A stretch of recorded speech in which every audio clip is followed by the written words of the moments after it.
Tombstone, Arizona Territory, June 4, 1885.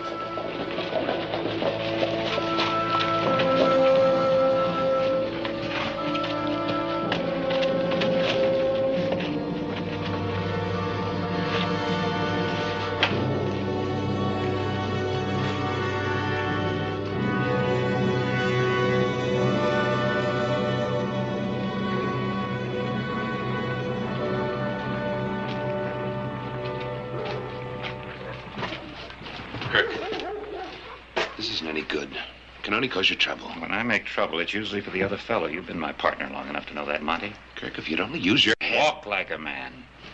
Be one.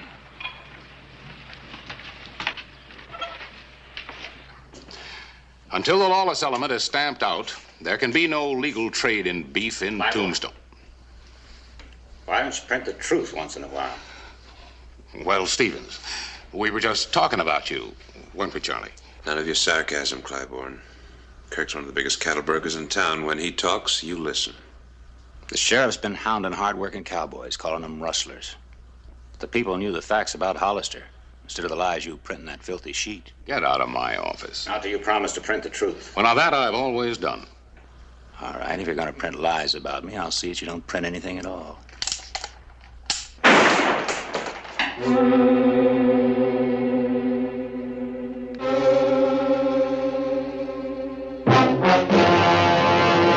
An actual account from the pages of my newspaper, the Tombstone Epitaph.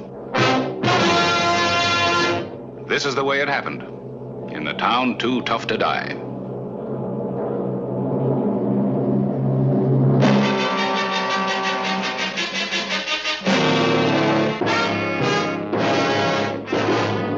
Tombstone Territory.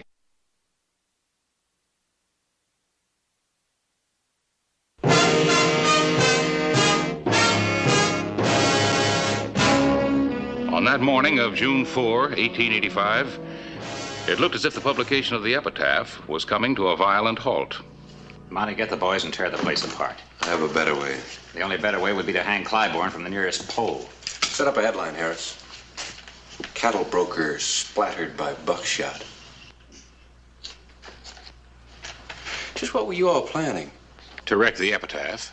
My partner and I were just explaining to Mr. Claiborne that we disagreed with his policies. Oh, well, that's all right. So long as you do it peaceably. You ain't so peaceable, running my best beef suppliers out of the territory. All your beef suppliers are rustlers. Everybody in town knows that. Because he tells them. You push people around, he turns you into a tin god for doing it. Get out.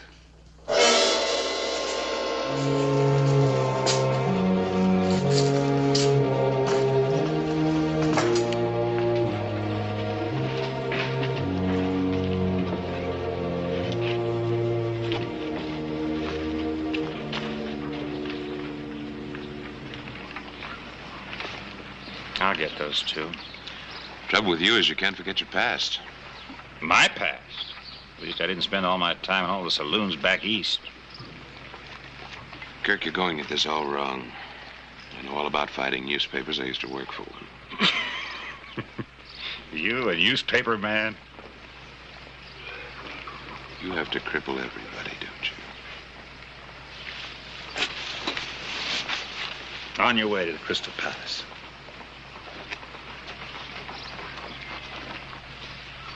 Newspaper man?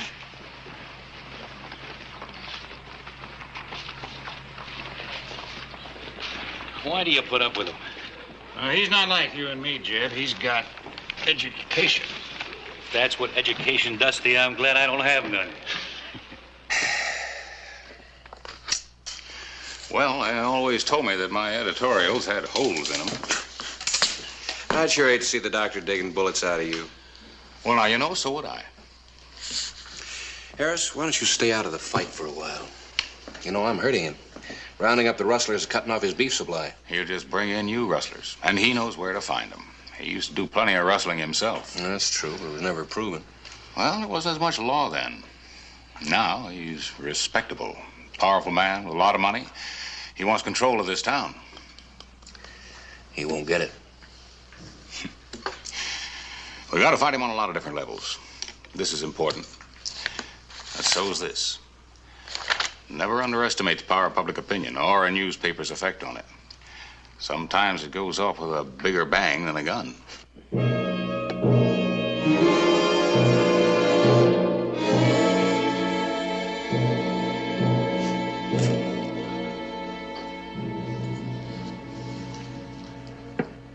You really don't know very much about me, do you, Kirk? Now, what's there to know, Monty? How many quarts a day you can put away?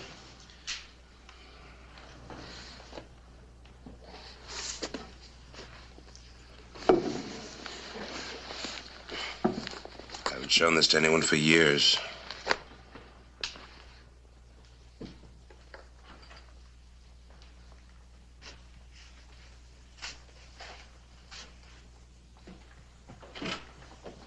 Montague Davis. So you did work on a newspaper. Managing editor of the Baltimore Observer. How long? Nearly 2 years. What happened? Well, Never mind, you don't have to tell me. after Baltimore, I tried Chicago. And I sort of lost interest. That's when I started to speculate in the cattle market. Lucky thing for both of us. Kirk, I want to get back into the newspaper business. What? Oh, we got the sweetest setup in the whole world. Get rid of the sheriff and the epitaph, we'll run the town. The politicians back east have a rule.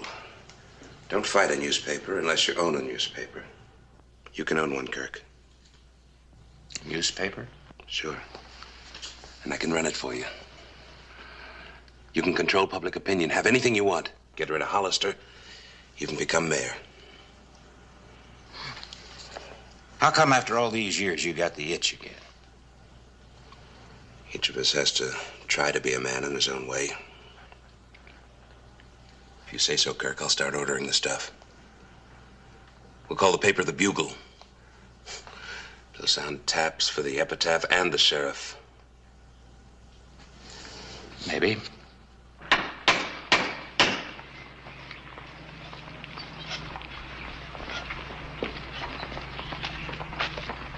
Well, we got a sign. We're in business. Finest printing equipment money can buy, right, Monty? Take a look. I've seen them come and go, but only the epitaph stays in business. Not this time, mister. Good morning. Oh, Ray, wait till you read the Bugle, Claiborne. Oh, I don't mind competition. I only hope your paper has more integrity than your catalog. Come and get the first issue of the Bugle this afternoon. Free with these handbills. Compliments of Kirk Stevens. You know there's no shooting in the town limits. Give me a gun. You'll have to get it. Folks, listen.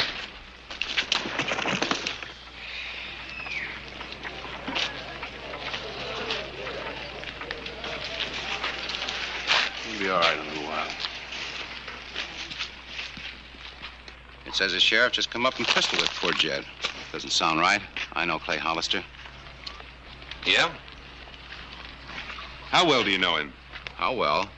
I know that if Jeb was shooting up the town, the sheriff was within his right to disarm him. Read the rest of the story. It says that all Jeb Crowley was doing was shooting off blanks. Oh? Look at the editorial. The Bugle believes the one newspaper town does not get all the facts. The epitaph has been suppressing much news. Now Tombstone will know the whole truth. And you got a point there. The epitaph's been doing real good. But if we had two newspapers, I suppose they could keep tabs on one another. I'd like to sell you an ad in the next issue of the Bugle. Well, I'm spending all I can afford now on the epitaph. Well, you're paying $10 for your ad in the epitaph. I'll give you the same space for $7. Yeah? Well, I'll give you a try.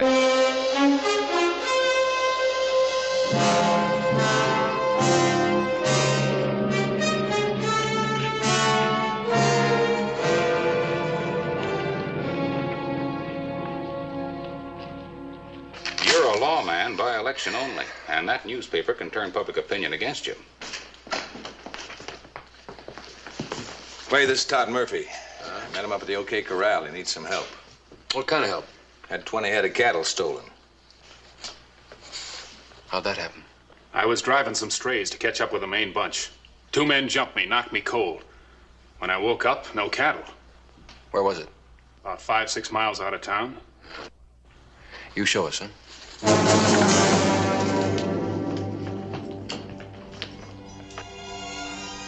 The afternoon of June 14. 8 miles north of town, Clay Hollister spotted the stolen herd.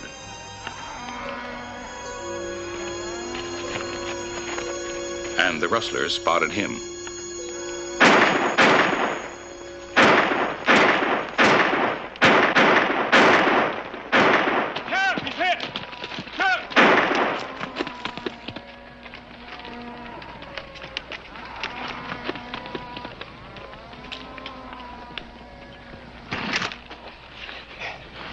Here, Jimmy. Let me see that shoulder. Is he hurt bad? Painful. Bullet went clear through. Jimmy, if we catch your horse, you think you can make it back to town alone? Sure. How far north do you figure the main herd is?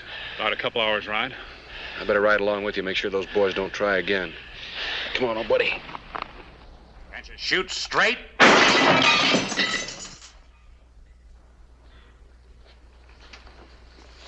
Like that. Go on. Well, the sheriff and the other guy drove the herd off. We figured it didn't pay to follow. You were right. You can't fight Hollister with 6 guns. We'll get him. Nobody saw where the cattle went but you? That's right. The deputy rode back towards town. You had the ownership papers with you to prove you were in rightful possession of the cattle. We worked the way Kirk taught us to. We can turn this against Hollister. The only thing I want to turn against Hollister is a gun. Kirk, if you'll only have a little patience. Stick around, boys. I may have a job for you.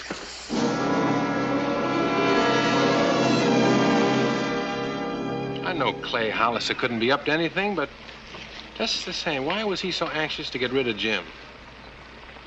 Where's the herd now? Excuse me. It's up north, if you care to look. Clay, no offense.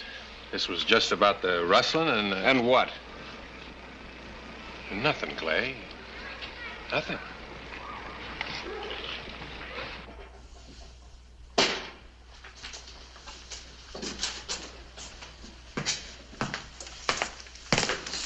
Gentlemen,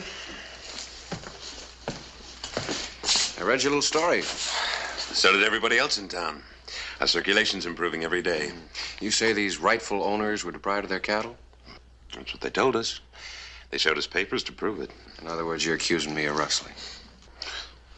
Rightful owners, where do you suppose I can find them? How do we know? Well, you talked to them. It says so right here. They left town. They said they were afraid you were going to kill them. You got all the answers, haven't you? When you lie real good. Watch that gun here. Kirk. Hollister, when are you going to learn? You know, you just can't walk in here and threaten honest citizens. What are the people going to think when they read about it?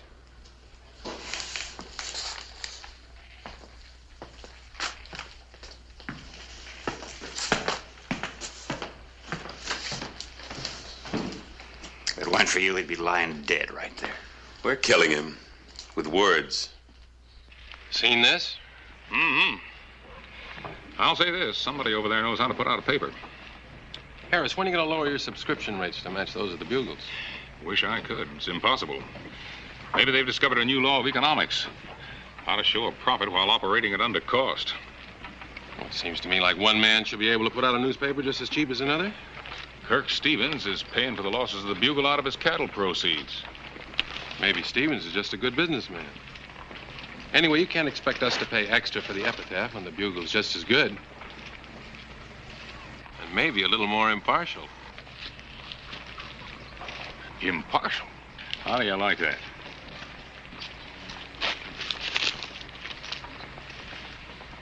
Things are getting rougher, Harris. Yeah. Come in. What do you want to see me about? Got a piece of news for you. Not for publication. Biggest deal I've ever made. 5,000 head are being brought across the border. I made arrangements to buy them for $1 a head. I'll get in touch with McHenry in Chicago. Probably be able to get $10 a head for him. Well, there's only one trouble. McHenry never buys stolen cattle. Our customers never know where the beef comes from. Suppose the epitaph started digging into the deal. You got to put them out of circulation. Now. I wish we could. We're beating them, but it's going to take time. We've got no time. Kirk, I hope you're not going to do anything that's going to get us into trouble. Look, we own the Bugle, don't we? Whatever happens to the epitaph, we report in our own way. I'll be down later on to the newspaper to give you the story. All right, Kirk.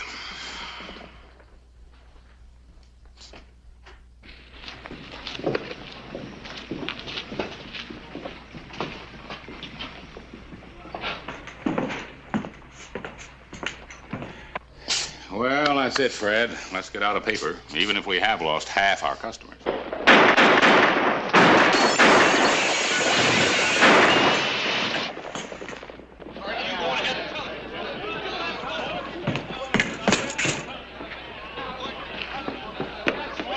Clay! They hit Fred!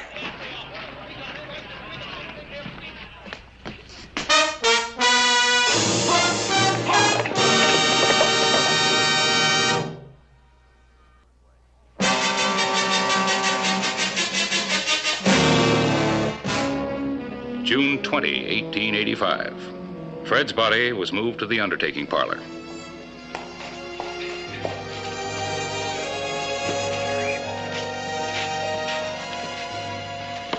Unable to catch up with the gunman, Clay Hollister returned to find that our presses had been badly damaged. Hear the news? No epitaph today. Sure, I heard about it. I've already written it up.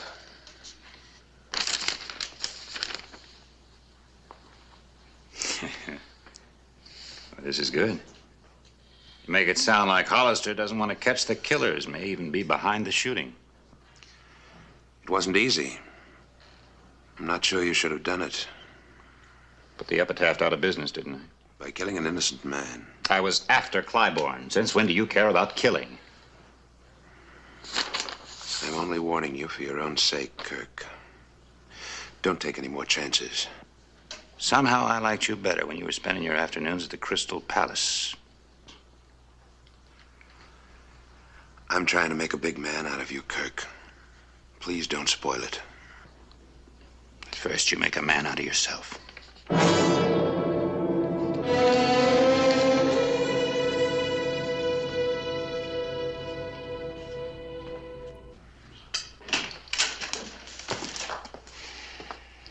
Clay, you've just got to face up to what people are saying.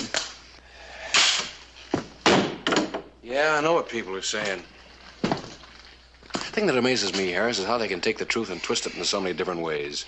You just got to make an arrest. Well, I gotta have the right man first. Kirk Stevens or Monty Davis. I know they're behind it, but they didn't pull any triggers. Any idea who did? Yeah. I thought I recognized Jeb Crowley. I didn't say anything because I wasn't sure. But the fact that he's been out of town ever since is... Found the herd, Clay. 5,000 head. What herd? Well, I got a wire from the Mexican border saying a big herd had been driven across, and they wanted me to follow up. Where were they headed? Kirk Stevens stockyards. Are you sure? Yeah. I managed to talk to a couple of the cowpokes. 5,000 head. This could be a break for us. June 22, 1885. Broker Kirk Stevens' stockyards were bulging with beef. How are you, Kirk? Jeb. What's he doing here? I'll never handle a big deal yet without old Jeb, right, Jeb? Right, boss. Been together a long time. Well, we got work to do.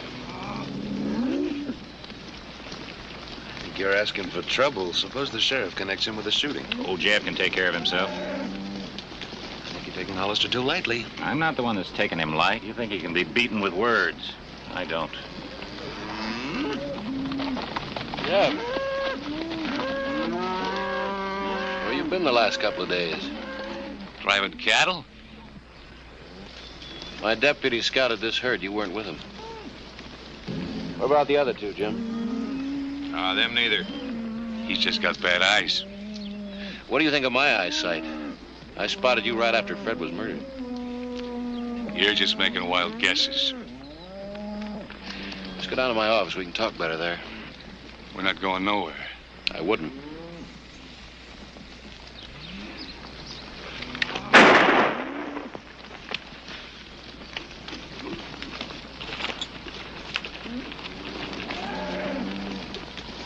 He's still alive. Get a doctor, Monty. If you didn't have that gun pointed at me, I'd kill you right now. I'm gonna leave Jeb in your custody. I'm not worried about you going too far. You two. You! Come on. Jeb better not die.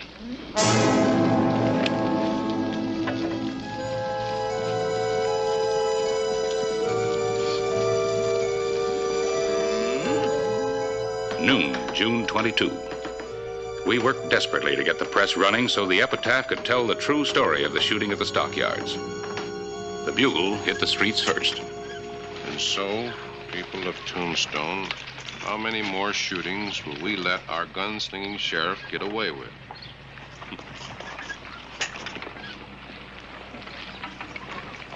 What do you think? I think Hollister's got some questions to answer. We got him this time. The sheriff's finished. So is Jeb.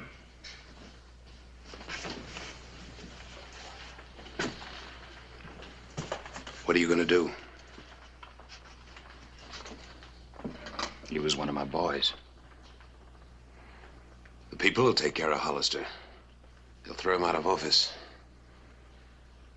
Kirk, you go after Hollister now, and you're gonna ruin everything. Everything the Bugle and I have done for you.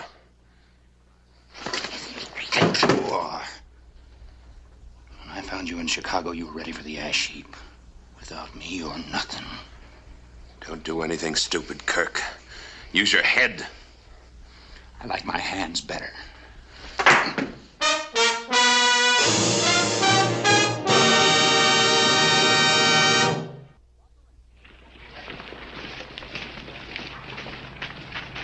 Hollister? We want to talk to you.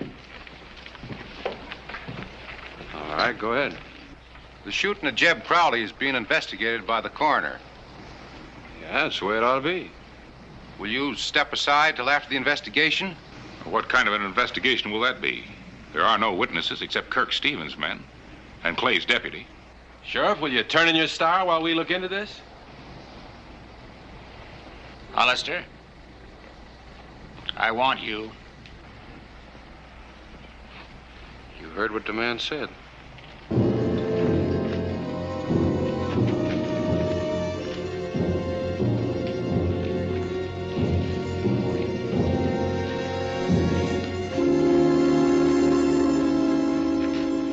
You killed one of my boys. That's right. He drew on me. And you're a liar.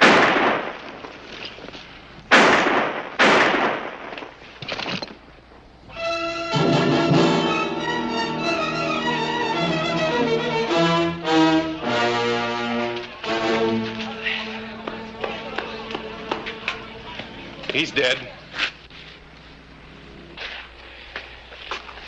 Any doubts who shot first? Kirk did. I wonder how many men he's killed with that trick. Guess we won't need the investigation, Clay.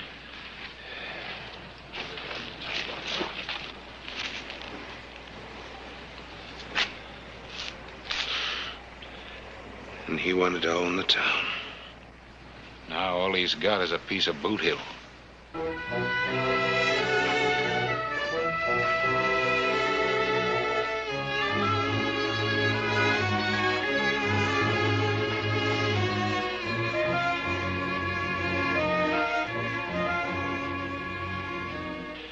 Well, I guess the Bugle won't be out tomorrow.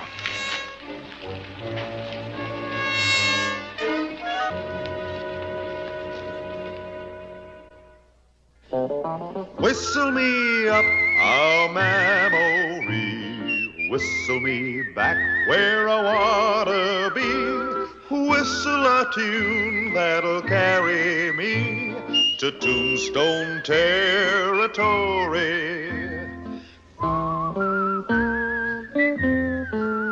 If your past has run afoul of the law, it's a handy place to be. your future's just as good as your draw in Tombstone territory. Whistle me up a memory. Whistle me back where I wanna be. Whistle a tune that'll carry me to Tombstone territory.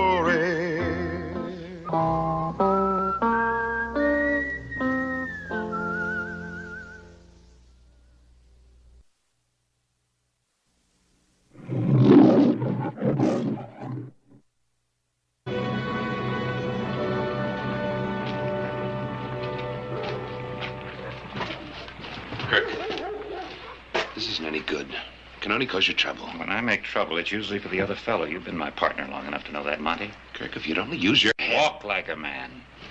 Be one.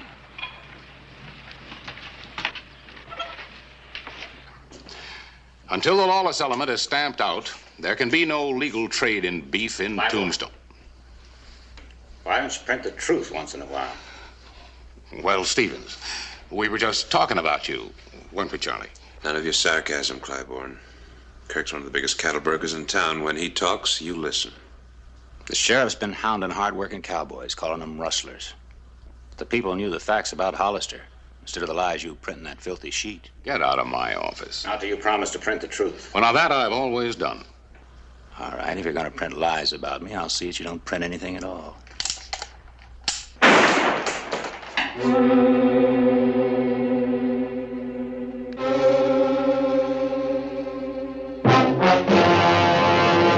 An actual account from the pages of my newspaper, the Tombstone Epitaph. This is the way it happened in the town too tough to die.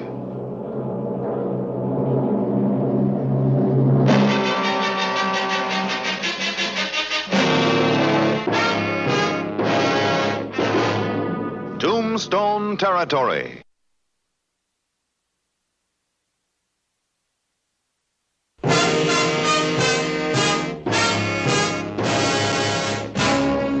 On that morning of June 4, 1885, it looked as if the publication of the epitaph was coming to a violent halt. Monty, get the boys and tear the place apart. I have a better way. The only better way would be to hang Claiborne from the nearest pole. Set up a headline, Harris. Cattle broker splattered by buckshot. Just what were you all planning? To wreck the epitaph. My partner and I were just explaining to Mr. Claiborne that we disagreed with his policies. Oh, well, that's all right. So long as you do it peaceably. You ain't so peaceable, running my best beef suppliers out of the territory. All your beef suppliers are rustlers. Everybody in town knows that. Because he tells them. You push people around, he turns you into a tin god for doing it. Get out.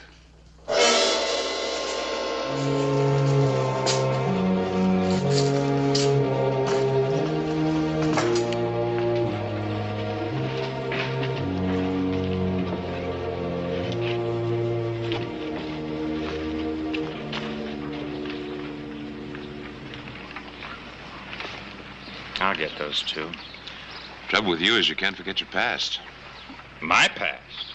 At least I didn't spend all my time in all the saloons back east. Kirk, you're going at this all wrong. I know all about fighting newspapers. I used to work for one.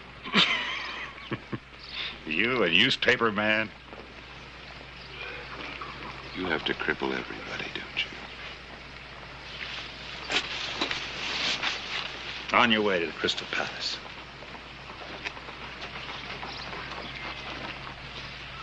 Newspaper man?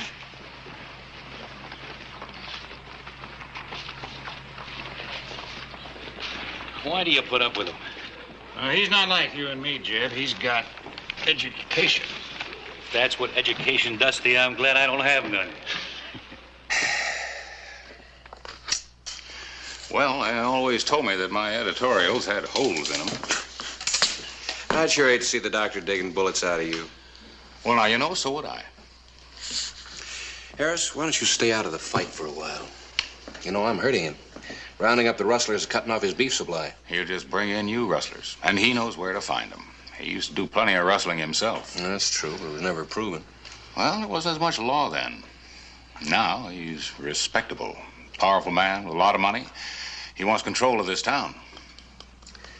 He won't get it. We got to fight him on a lot of different levels. This is important. And so is this. Never underestimate the power of public opinion or a newspaper's effect on it. Sometimes it goes off with a bigger bang than a gun.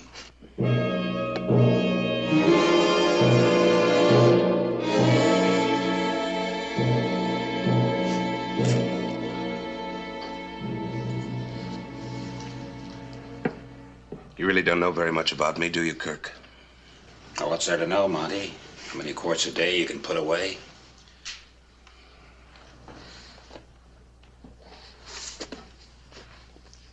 I haven't shown this to anyone for years.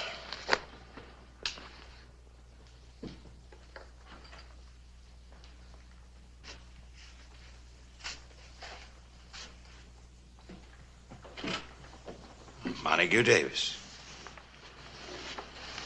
So you did work on a newspaper. Managing editor of the Baltimore Observer. How long? Nearly 2 years. What happened? Well, Never mind, you don't have to tell me. after Baltimore, I tried Chicago. And I sort of lost interest. That's when I started to speculate in the cattle market. Lucky thing for both of us. Kirk, I want to get back into the newspaper business. What? Oh, we got the sweetest setup in the whole world. Get rid of the sheriff and the epitaph, we'll run the town. The politicians back east have a rule. Don't fight a newspaper unless you own a newspaper.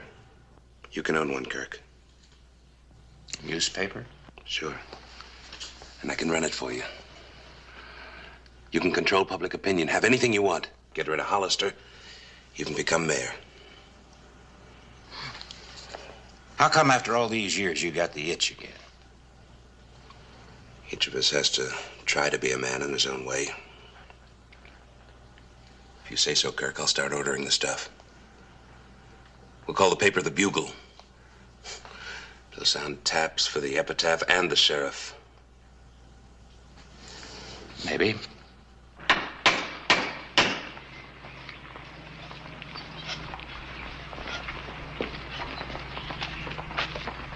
Well, we got a sign. We're in business. Finest printing equipment money can buy, right, Monty? Take a look. I've seen them come and go, but only the epitaph stays in business. Not this time, mister. Good morning. Oh, Ray, wait till you read the Bugle, Clybourne. Oh, I don't mind competition. I only hope your paper has more integrity than your catalog. Come and get the first issue of the Bugle this afternoon. Free with these handbills. Compliments of Kirk Stevens. You know there's no shooting in the town limits. Give me a gun. You'll have to get it. Folks, listen.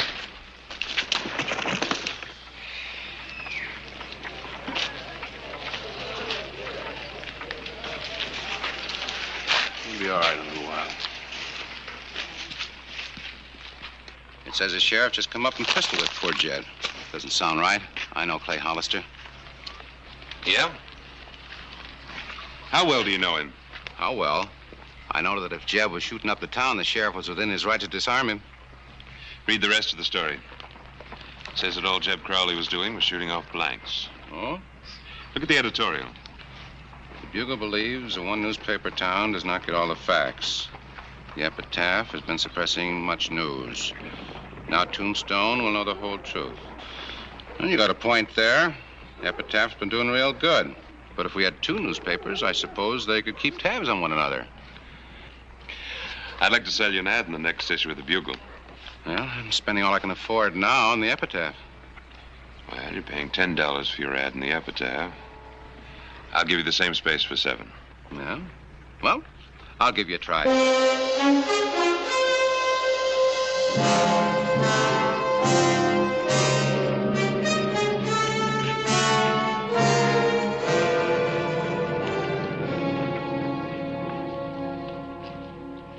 You're a lawman by election only, and that newspaper can turn public opinion against you. Clay, this is Todd Murphy. Met him up at the OK Corral. He needs some help. What kind of help? Had 20 head of cattle stolen. How'd that happen? I was driving some strays to catch up with the main bunch. 2 men jumped me, knocked me cold. When I woke up, no cattle. Where was it? About 5-6 miles out of town. You show us, huh?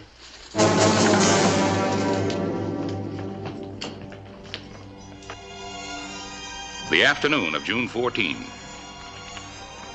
8 miles north of town, Clay Hollister spotted the stolen herd.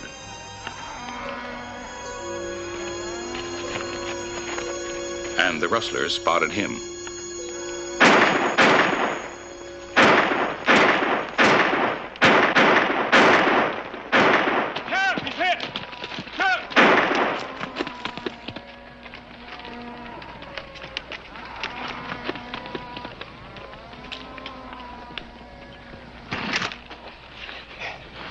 Here, Jimmy. Let me see that shoulder. Is he hurt bad? Painful. Bullet went clear through. Jimmy, if we catch your horse, you think you can make it back to town alone? Sure. How far north do you figure the main herd is? About a couple hours ride.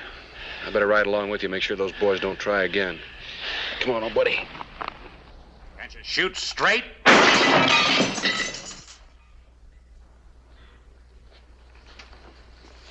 Like that.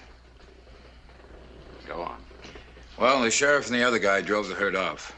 We figured it didn't pay to follow. You were right. You can't fight Hollister with 6 guns. We'll get him. Nobody saw where the cattle went but you? That's right. The deputy rode back towards town.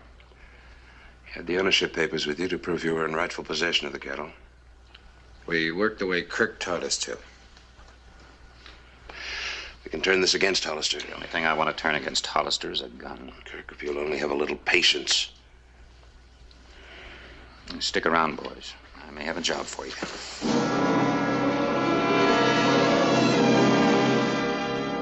I know Clay Hollister couldn't be up to anything, but just the same, why was he so anxious to get rid of Jim? Where's the herd now? Excuse me. It's up north, if you care to look. Clay, no offense. This was just about the rustling and... And what?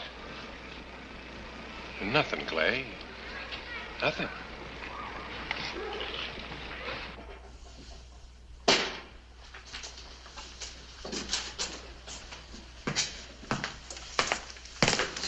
Gentlemen,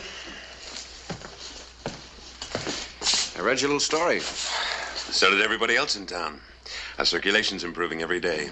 You say these rightful owners were deprived of their cattle? That's what they told us. They showed us papers to prove it. In other words, you're accusing me of rustling. Rightful owners, where do you suppose I can find them? How do we know? Well, you talked to them. It says so right here. They left town. They said they were afraid you were going to kill them. You got all the answers, haven't you? When you lie real good. Watch that gun here. Kirk. Hollister, when are you going to learn? You know, you just can't walk in here and threaten honest citizens. What are the people going to think when they read about it?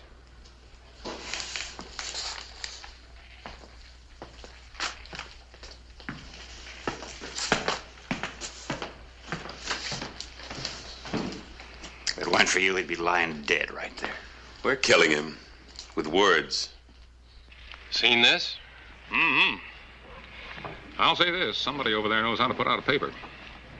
Harris, when are you going to lower your subscription rates to match those of the Bugles? Wish I could. It's impossible. Maybe they've discovered a new law of economics. How to show a profit while operating at under cost. Well, it seems to me like one man should be able to put out a newspaper just as cheap as another. Kirk Stevens is paying for the losses of the Bugle out of his cattle proceeds. Maybe Stevens is just a good businessman. Anyway, you can't expect us to pay extra for the epitaph when the Bugle's just as good. And maybe a little more impartial. Impartial? How do you like that?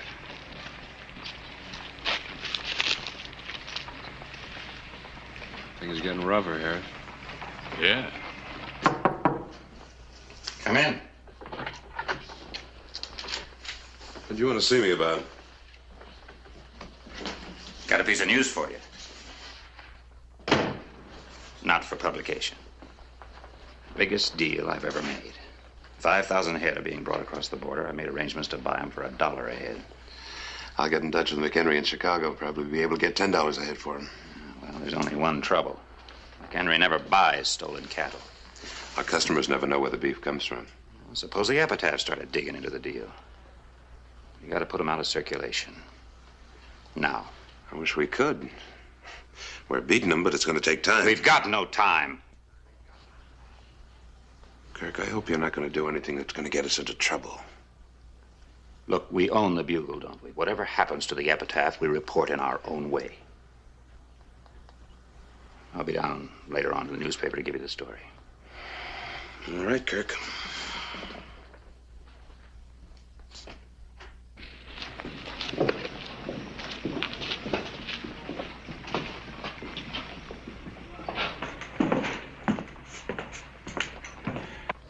Well, that's it, Fred. Let's get out a paper, even if we have lost half our customers.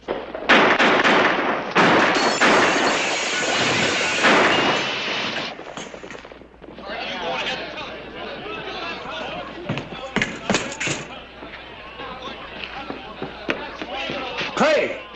They hit Fred!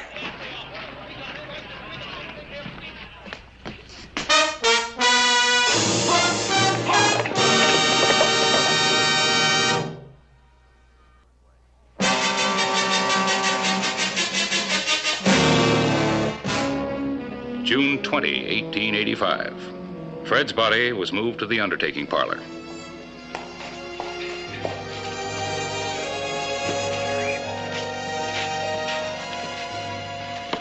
Unable to catch up with the gunman, Clay Hollister returned to find that our presses had been badly damaged. Hear the news? No epitaph today. Sure, I heard about it. I've already written it up.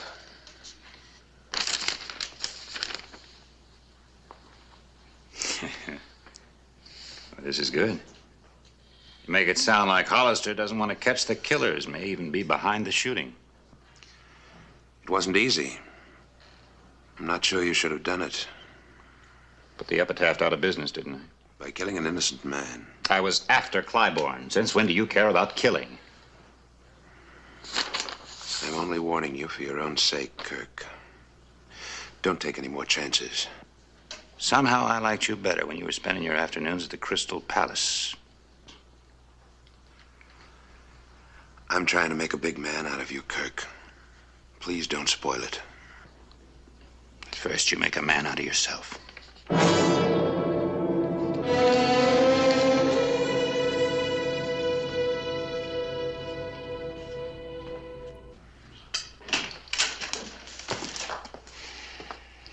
Clay, you've just got to face up to what people are saying.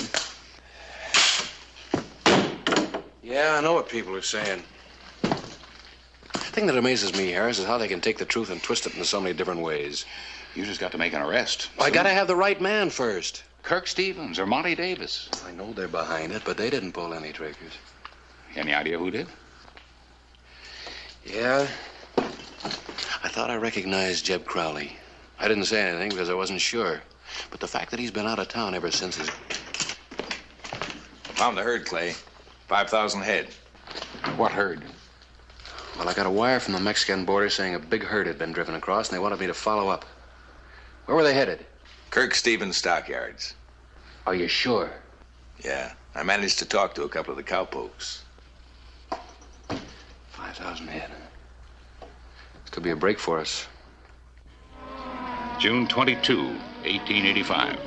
Broker Kirk Stevens' stockyards were bulging with beef. How are you, Kirk? Jeb. What's he doing here? I'll never handle a big deal yet without old Jeb, right, Jeb? Right, boss. Been together a long time. Well, we got work to do. I think you're asking for trouble. Suppose the sheriff connects him with the shooting. Old Jeb can take care of himself. I think you're taking Hollister too lightly. I'm not the one that's taking him light. You think he can be beaten with words. I don't. Jeb. Where you been the last couple of days? Driving cattle? My deputy scouted this herd. You weren't with him. What about the other two, Jim? Them neither. He's just got bad eyes. What do you think of my eyesight? I spotted you right after Fred was murdered. You're just making wild guesses. Let's go down to my office. We can talk better there. We're not going nowhere. I wouldn't.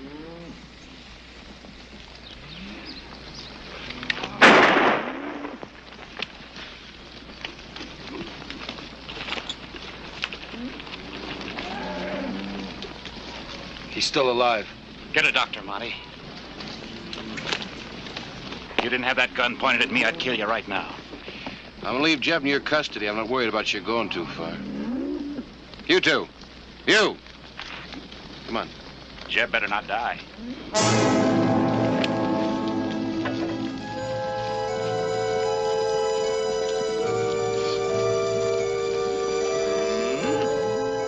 Noon, June 22. We worked desperately to get the press running so the Epitaph could tell the true story of the shooting at the stockyards. The Bugle hit the streets first. And so, people of Tombstone, how many more shootings will we let our gunslinging sheriff get away with?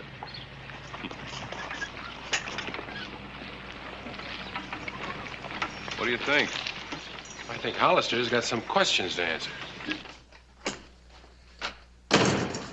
We got him this time.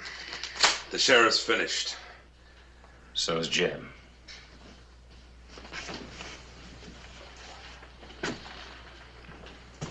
What are you gonna do? He was one of my boys. The people will take care of Hollister.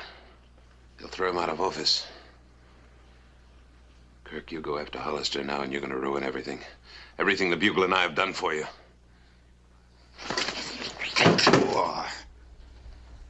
When I found you in Chicago, you were ready for the ash heap.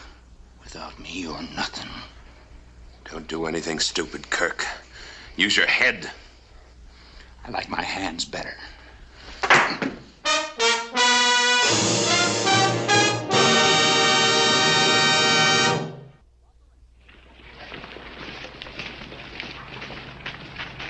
Hollister? We want to talk to you. All right, go ahead. The shooting of Jeb Crowley is being investigated by the coroner. Yeah, that's the way it ought to be. Will you step aside till after the investigation? What kind of an investigation will that be? There are no witnesses except Kirk Stevens' men and Clay's deputy. Sheriff, will you turn in your star while we look into this? Hollister, I want you. You heard what the man said.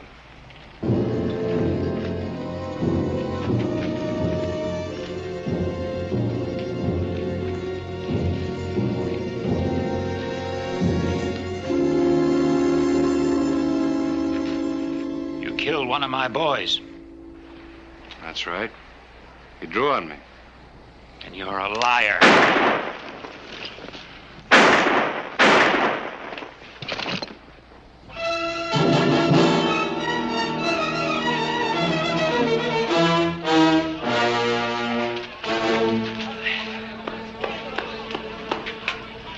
He's dead.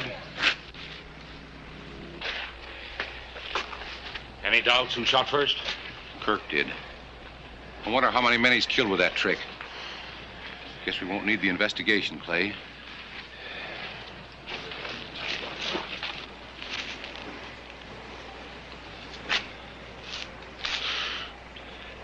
And he wanted to own the town. Now all he's got is a piece of Boot Hill.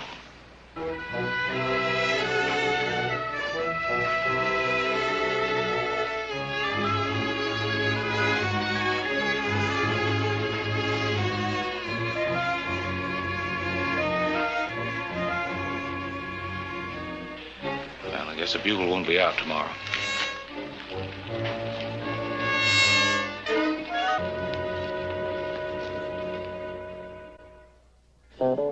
Whistle me up a memory, whistle me back where I wanna be, whistle a tune that'll carry me to Tombstone territory.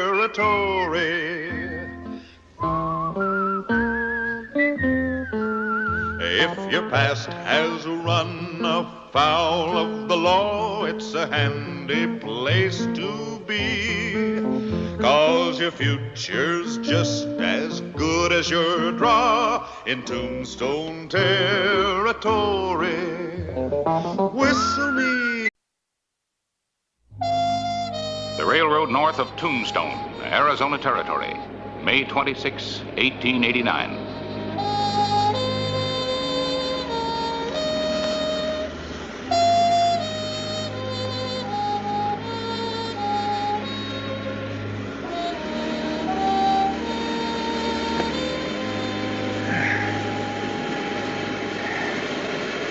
Thought I'd seen everything. It's one thing to rob, but why do they have to kill just to kill? Why do mad dogs bite? And Clay, how is it a little handful of Apaches can keep getting away from the Army all the time? There's just got to be an answer somewhere. There is. Geronimo. An actual account from the pages of my newspaper, the Tombstone Epitaph. This is the way it happened, in the town too tough to die.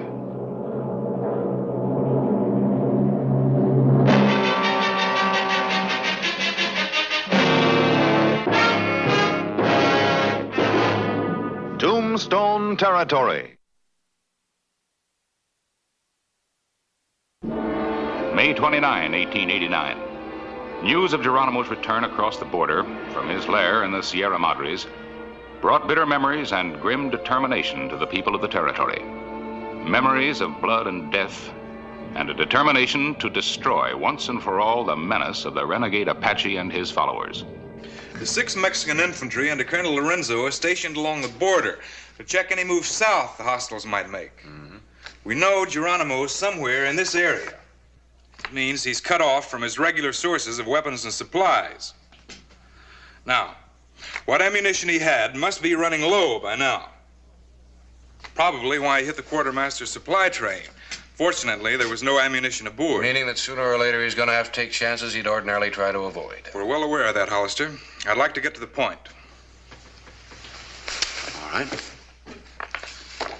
General Crook has evolved a plan. Each town will form a patrol unit under the direction of local authorities. These units will patrol different areas until the hostiles are sighted. That's a good plan. Yes.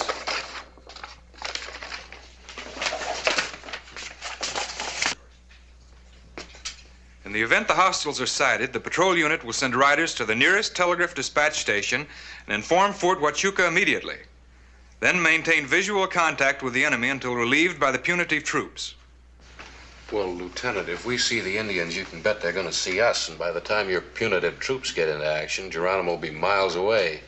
Just a pair of braves can hold back a small patrol until he's clear. A rear guard action? That's right. You give this ignorant savage a great deal of credit. Well, maybe you don't give him enough.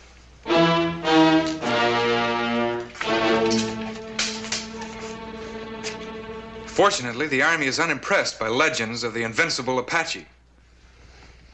Yeah, I can understand that. The troops that have come up against Geronimo are in no condition to talk about it. You'll have good reason to thank the Army when we stretch this butcher at the end of a rope.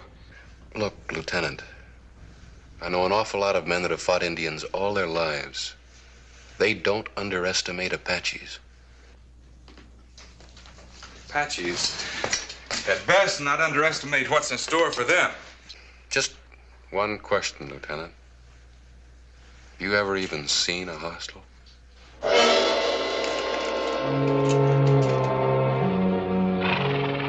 June 2, 1889. Sheriff Hollister and his men had relentlessly scoured the mountains for the wily murderer Geronimo.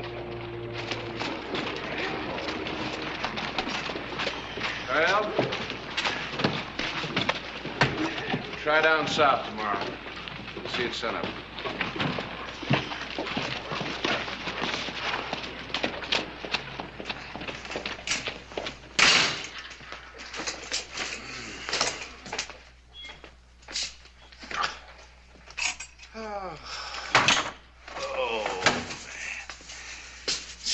good to get those boots off.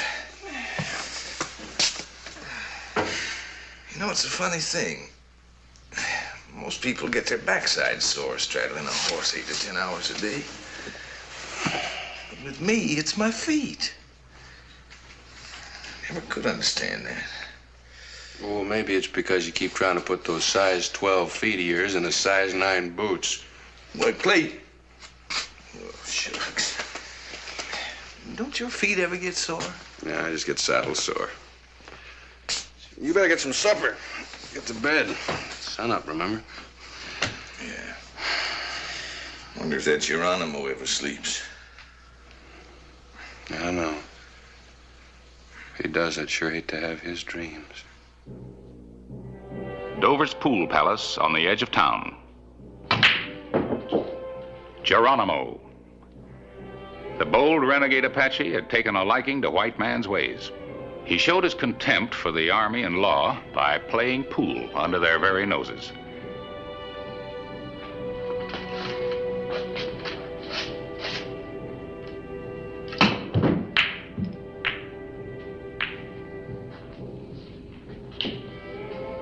Geronimo held the proprietor captive while awaiting a supply of ammunition from a merchant named Kiley, long suspected of illegal traffic with the Indians.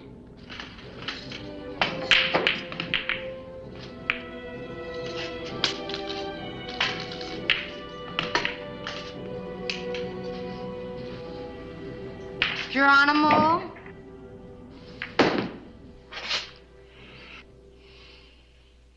You make me miss. This comb. The only way it would look good on me is with one of those lace shawls. I can't wear it this way. You have the comb. Is not that enough? Our friend might bring some shawls with him tonight. He was told to bring ammunition. You want me to look pretty, don't you? There will be shawls.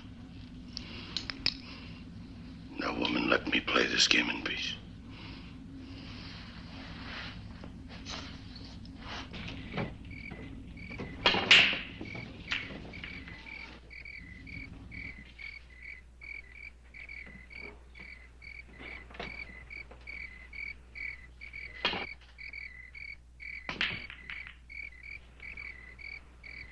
Geronimo.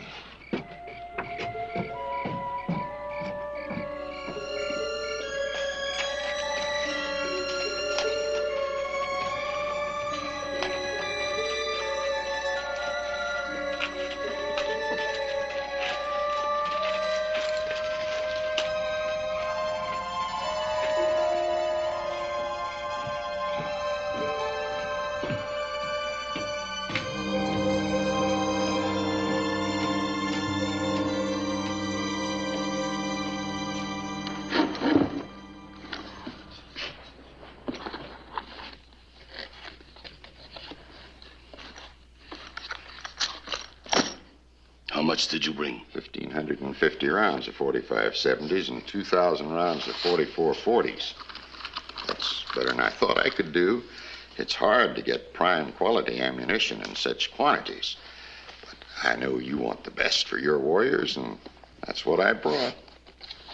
Anything less would not be wise. I think you understand that. I'd never sell you anything but the best. Never. The agreed amount. Thank you, Geronimo. A man likes to know his friends appreciate him. The shawls? Let us consider these womanly things a token of your friendship, friend. I consider it an honor, Geronimo. Take these.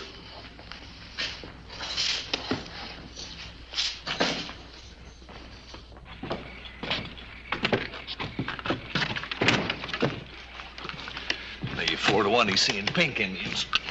Geronimo at the Pool Palace. Well, it won't hurt to check. He's picked up a lot of things from the white man, most of them bad. You ready? Yeah, I'm all set. Let's go. Play pool.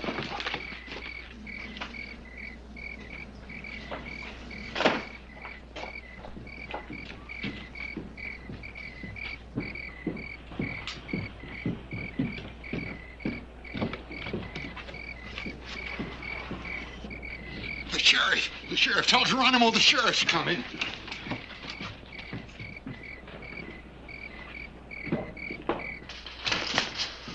Bring box.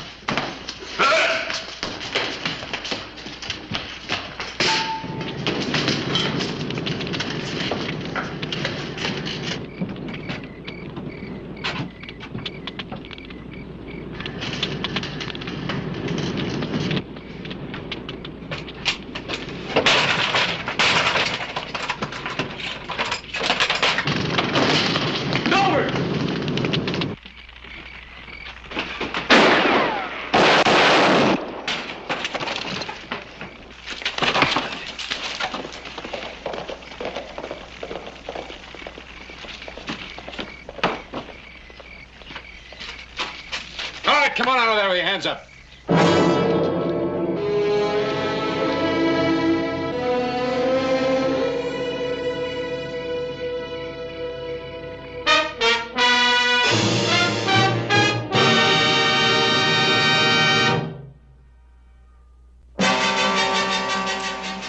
The night of June 2, 1889. With one of Geronimo's braves in jail, Clay Hollister sought information.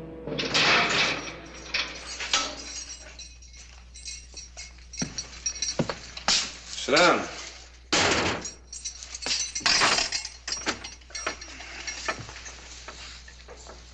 I said sit down.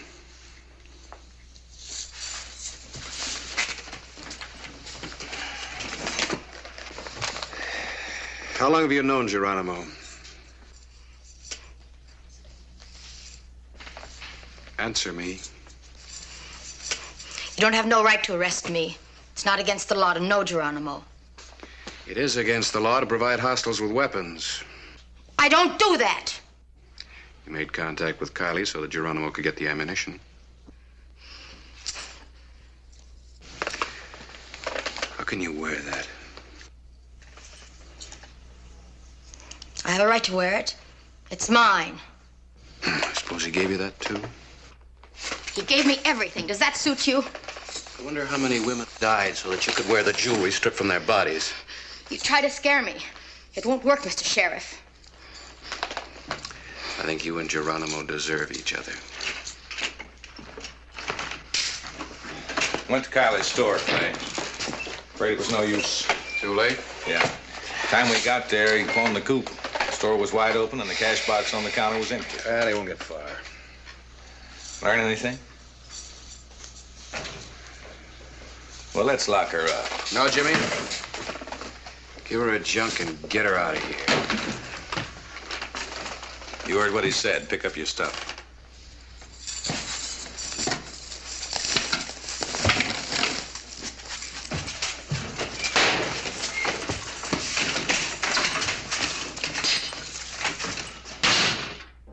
Geronimo's camp in the mountains outside Tombstone.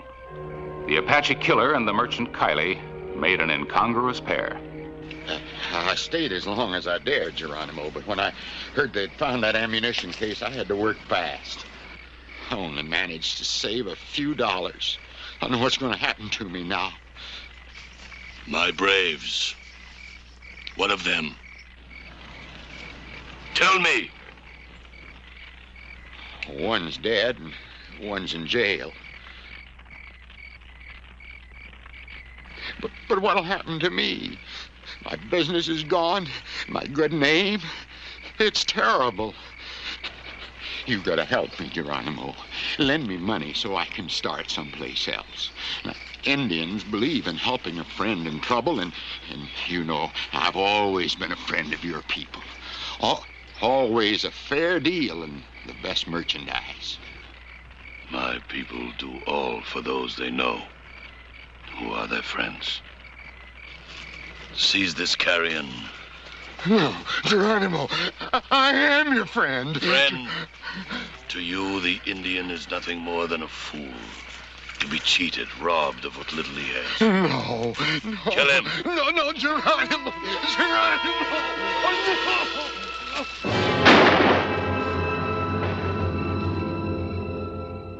You've got one chance to keep your neck out of a noose. Tell us where Geronimo's camp is. The rope would be a gentle gift of sleep compared to the death I would have as a betrayer of Geronimo. He's got a real good argument there, Clay.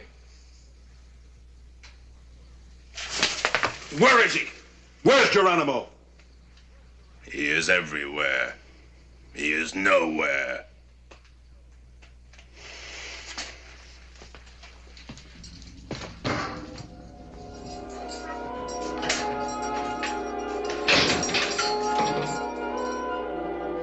The morning of June 3, 4 miners stumbled into Geronimo's hands.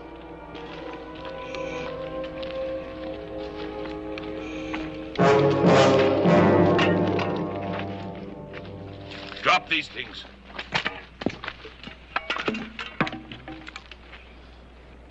One of my braves has been slain. I will kill 2 white men in return. These two.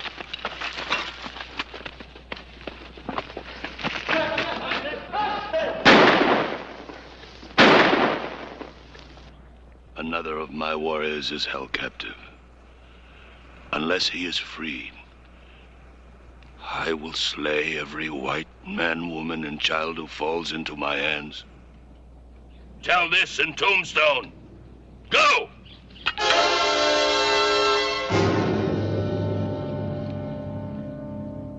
The afternoon of June 3.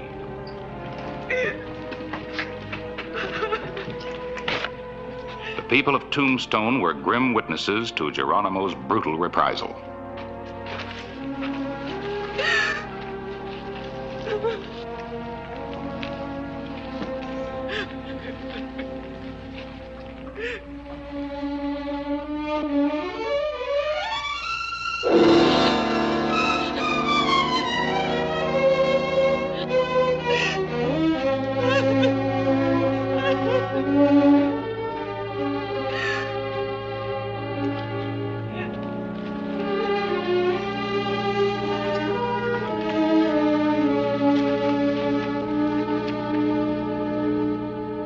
June 4, 1889.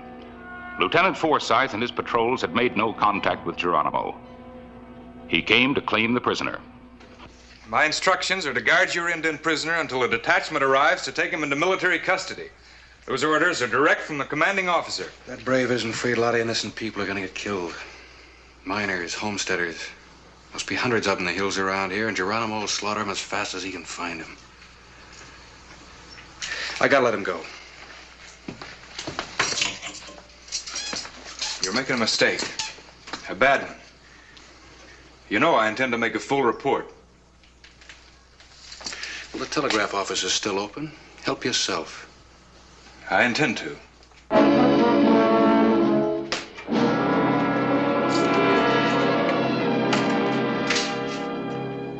Sheriff?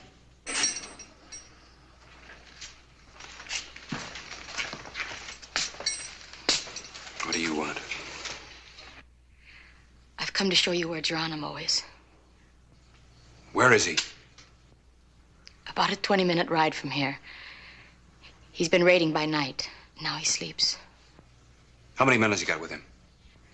Usually 3 or 4. He depends on secrecy to protect his hiding place. Secrecy and fear. All right, now listen to me. You'll find an army officer down at the telegraph office. Tell him exactly what you've told me. I'll meet you there with my deputy and we'll ride out together. Now go on. Woman, you will die.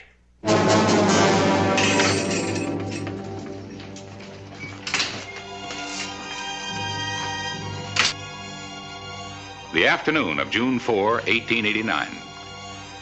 Dolores led the men to an isolated cabin tucked in a draw of the Mule Mountains a few miles south of Tombstone. Where are his guards? It appeared to be a day to remember. The capture of Geronimo. Let's work around that way. Wait a minute. Still think we should have waited for a platoon of troopers. Lieutenant, I'll take the responsibility if anything goes wrong, but if you want to wait for the troopers...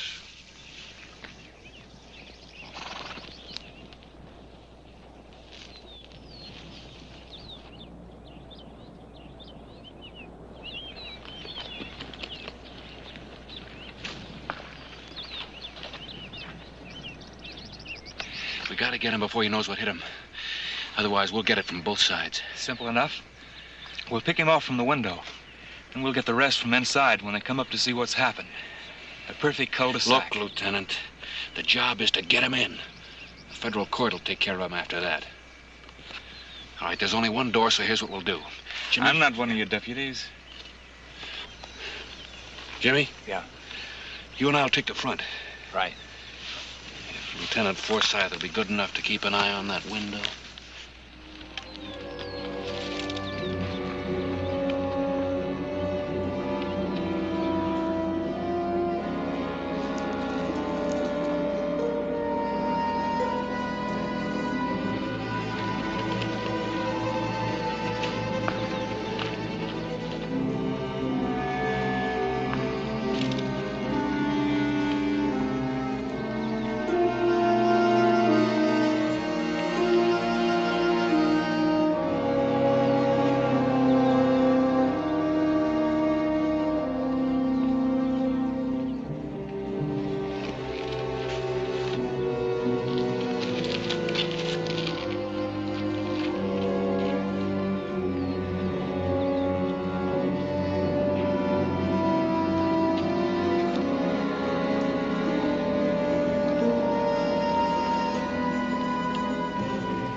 Geronimo?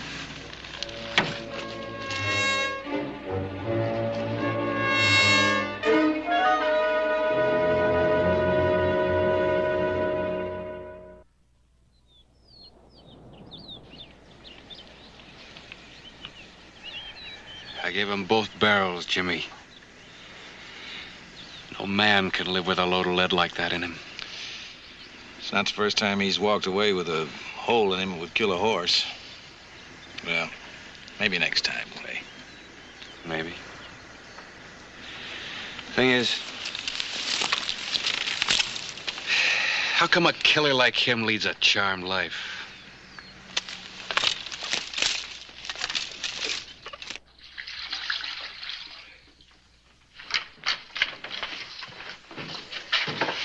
Well, he got away, Lieutenant. You almost had your moment of glory. What's your report gonna say? It wasn't. I made an error in judgment. I shall report it as such. You know, Clay, her life ain't gonna be worth a chewed plug as long as Geronimo's running loose. We'll see that you're protected. You have my word. There's no need for that, Sheriff. I found what really matters once more. It'll be good to return. To return? To where I was raised as a child. To the convent of St. Teresa. Dolores returned to the convent of Santa Teresa.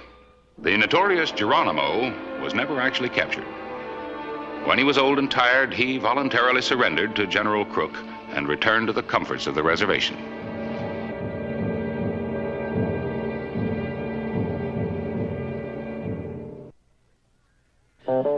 Whistle me up a memory, whistle me back where I ought to be, whistle a tune that'll carry me to Tombstone territory.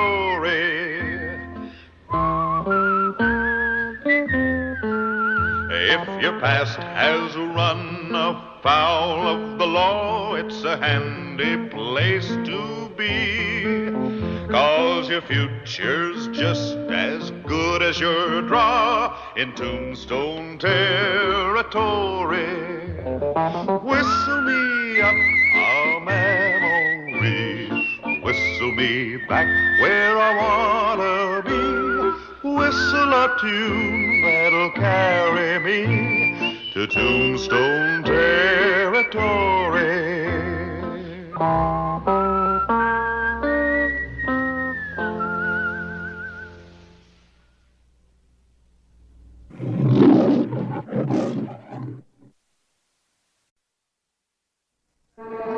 Tombstone, Arizona Territory.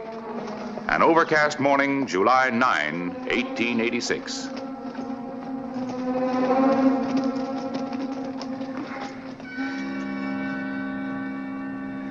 I still think you're making a mistake, Logan. What if Hollister and his posse happen to come by? The lead in my shoulder's getting too heavy to carry. Give me the saddlebags, man. Come on. The way you act, someone could say you don't trust us. $10,000 is a lot of temptation. I wouldn't want you boys running out on me. Oh, we'll be around. We'll be back Wednesday morning. And you better be there. I'll be there.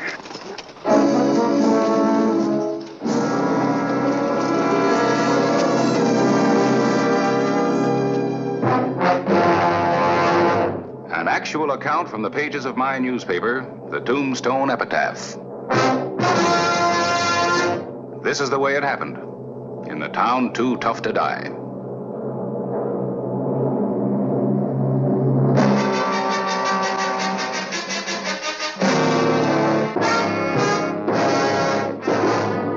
Tombstone Territory.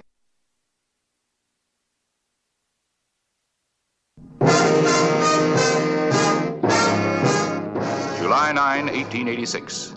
Sheriff Clay Hollister was on the trail of Logan Beatty and his gang. The going had been rough. Near as I can figure, this trail's about 5 hours old. I think the posse ought to be heading back to Tombstone, Clay. We don't have enough provisions for another day's ride. Well, I winged one of them. Sooner or later, they're going to have to slow down and fix up that wound. Horses are about through. The men have about had it, too.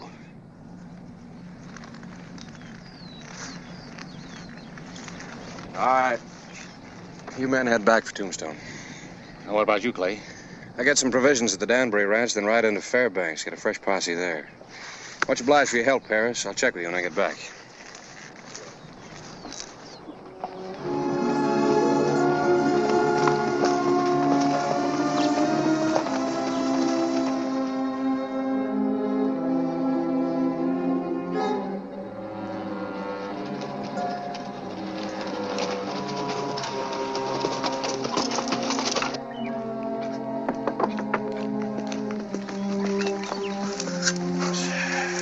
Danbury?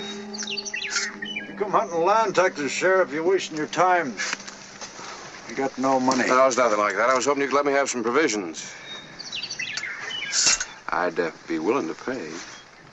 Pleasure to be of service to the law. As long as you get paid for the effort. What do you get for a drink of water? Water's free. Good book says to help those in need, but it don't hurt to be practical about it. You or anybody else. Anybody else? I got myself a temporary boarder. Fellow rode in this morning, gave me $50, put him up for a couple of days, give him some medical attention. Claims he was ambushed. Where is this man? In the bedroom. Is he wearing a gun? No, I took it away from him. That's good. Guns are the tools of the devil, like so many other things. All I keep around myself is a small bore in case I scare up a coyote. I'd like to meet this man.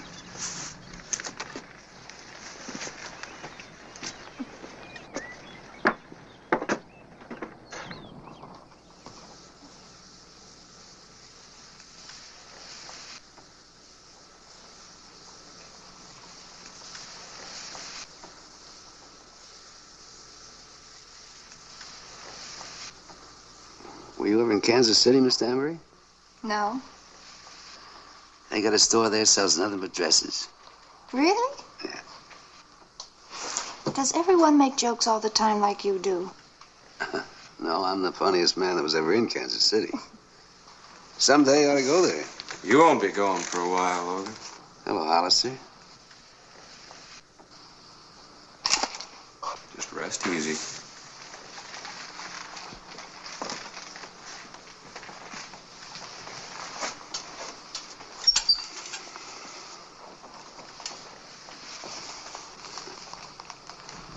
It's a family heirloom.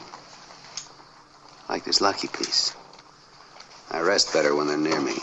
Has he done something wrong? Yeah, he held up a bank in Tombstone. Wounded a clerk. No. An outlaw under my roof? Where are the others, Logan? They said I was holding them back. Did he ride in here alone? I was out in the yard. I didn't see anyone else. You got me caught, Hollister. Why would I lie to you?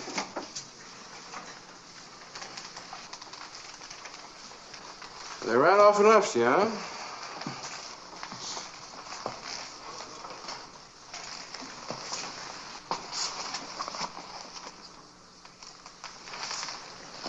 Left $10,000 behind.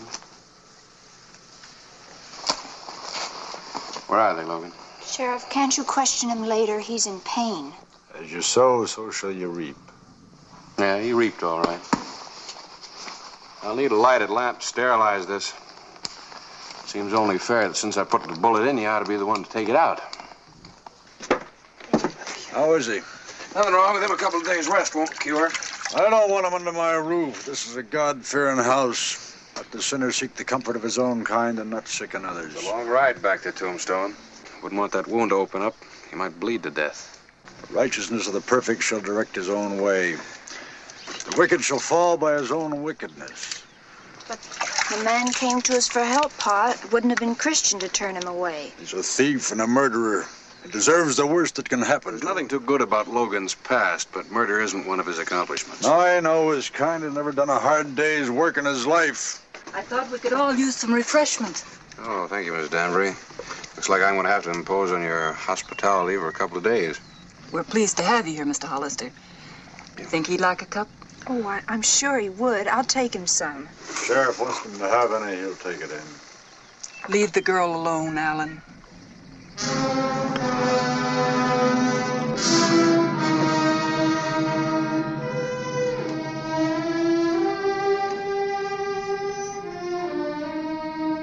The morning of Wednesday, July 11, 1886.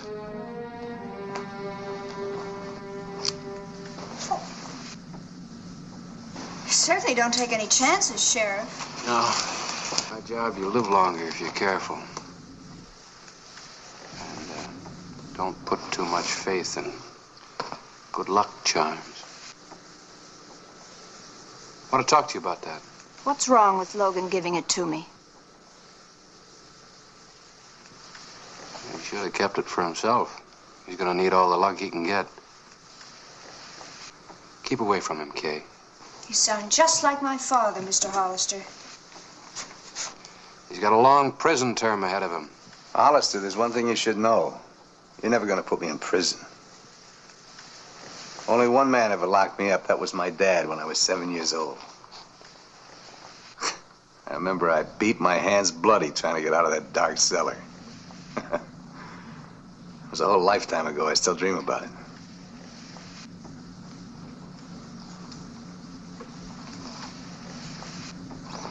I've decided to take you back to Tombstone today. You look well enough to travel. Yeah, I'll be traveling soon. All I needed was a little Christian charity from the right person. Why don't you give her some? Come here.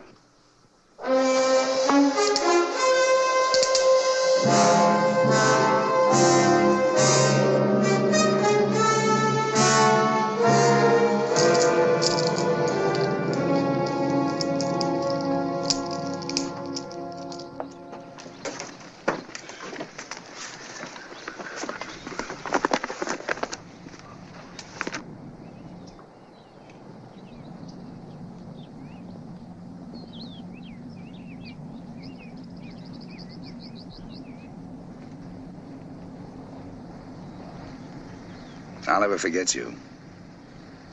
Bye.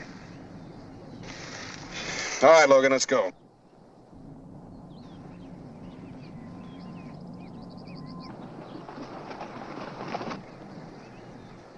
never take me to Tombstone now, Hollister. You're a day late. Yesterday you might have made it, but today, those are my boys. Back in the house. Everybody. Move!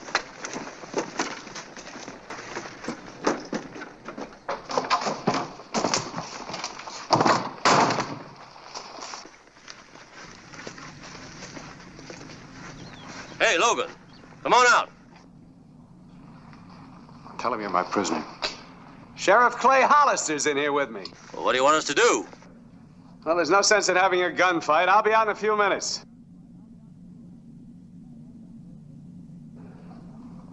You see, Sheriff, I'm your prisoner, but you're my prisoner in a way. We can't wait out there forever. Sooner or later, Sheriff, don't make me shoot you. But I will if I have to. You're taking leave of your senses, girl?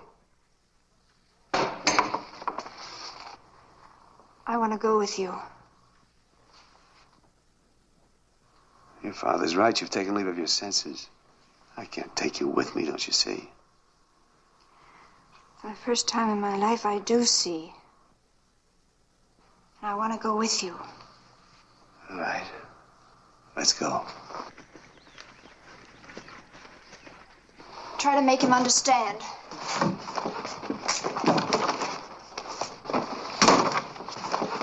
I'll kill you for this, Beatty. By all that's holy, I'll kill you. take that. Cut you down before you got a shot. Logan! Climb down.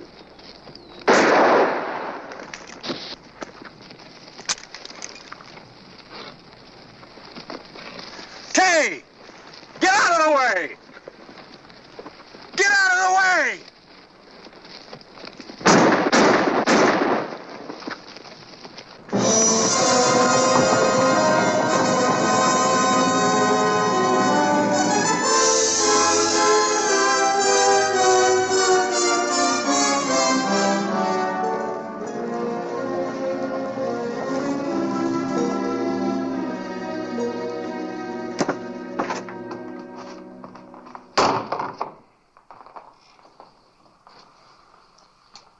Might have stopped them if it hadn't been for her.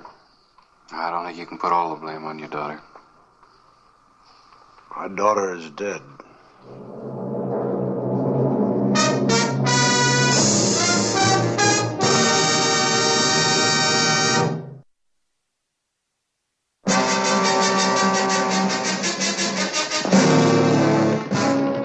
The morning of July 12, 1886.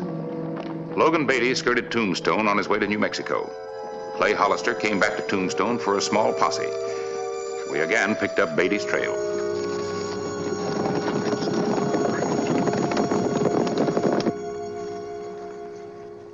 Logan.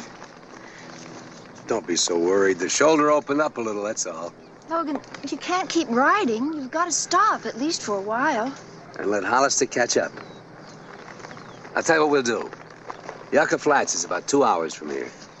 We'll stop there. Come on.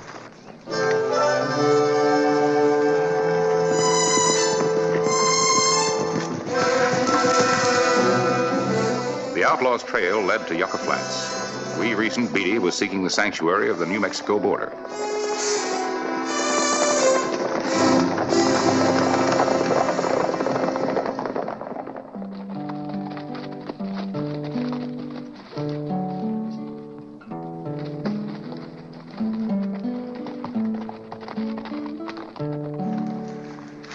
Gee, I must look a sight. You're the prettiest girl in the territory. Not in this outfit. I'll buy a new dress. We'll meet you fellas in the bar.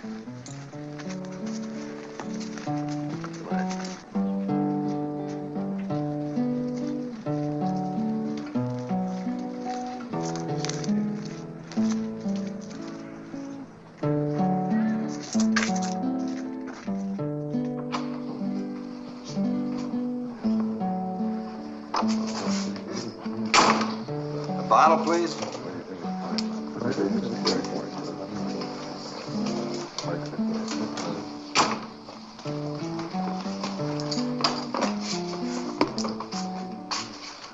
Thanks. No, thank you. I'm sorry. You do that dress right proud, Kay. My man has good taste. Yeah, not much of a place, is it? If I go anywhere else, they might recognize me. I understand. Don't you want a drink? It might cheer you up. It can't do you any harm. No, I don't want any. Hey, Logan. You gonna sit there and wait for Hollister to come for you? Or are we heading for New Mexico? Okay. Should we leave? Well, I'm ready. Kay, how old are you? 17? 18? 19. Do you realize that I'm almost... I realize that you're the man I love. Come on, let's go.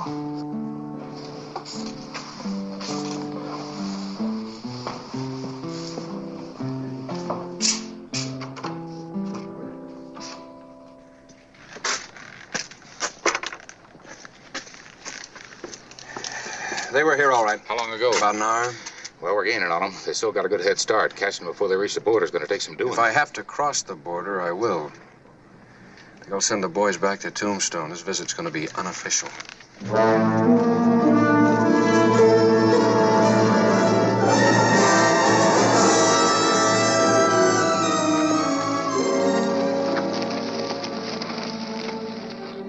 The afternoon of July 12, 1886. Red Rock, New Mexico.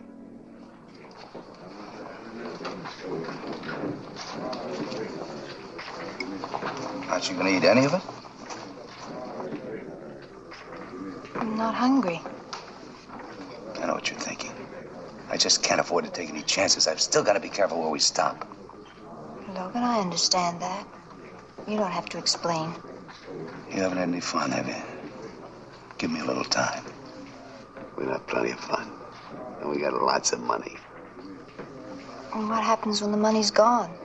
I get us some more. They leave this stuff lying around loose in banks. You just walk in and scoop it up. Just walk in and scoop it up. And we start running again. What other way is there? Hello, Logan. Rita, I'm busy. What's the matter? Don't I please you anymore? Look, Rita, will you leave us alone, please? Logan, she's not your type or age.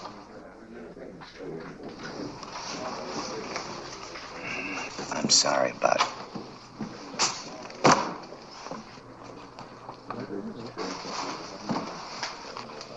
I'll cover you from here in case the others show up.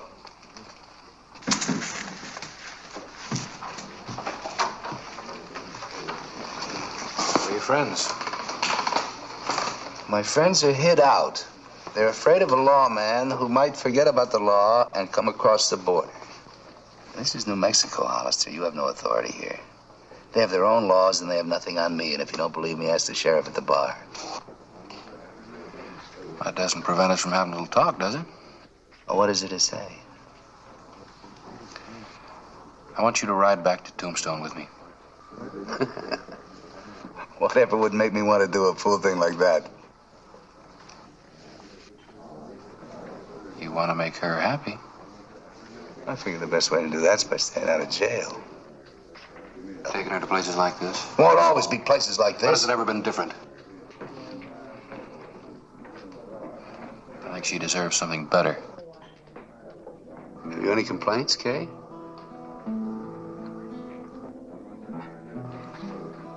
If he did go back,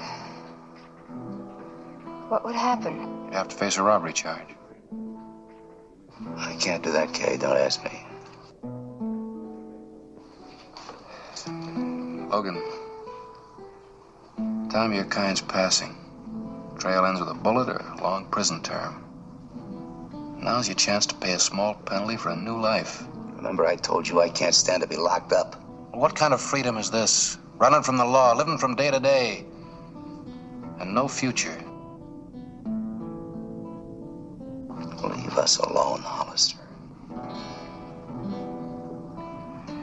All right. Anything I can do for you, Kay?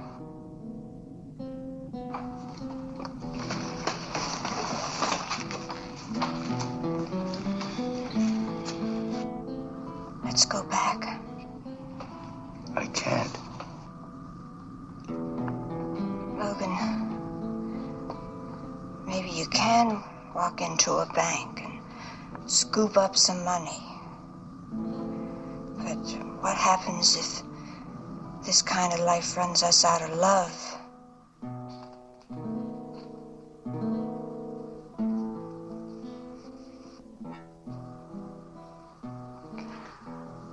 Mr. Hollister, wait. I'm going back with you. Kay. Every time that you rode off, I'd wonder if I'd ever see you alive again.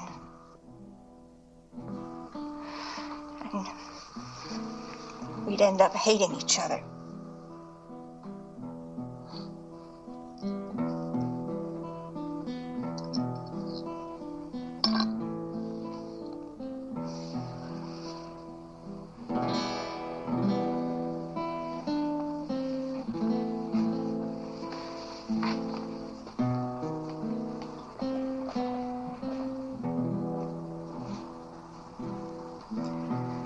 Wouldn't have worked, would it? He'll come back if he loves you.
Thank you, Mr. Hollister. Glad I could be of service. Is Pa at home? He went into town, but he should be back very soon now. I better start supper. You'll stay, won't you? Thank you, Miss Denry.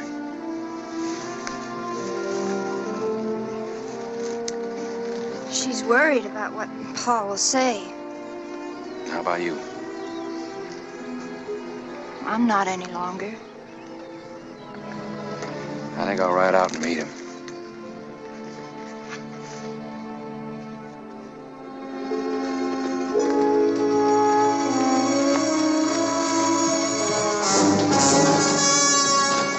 Spawn of the devil! Stop!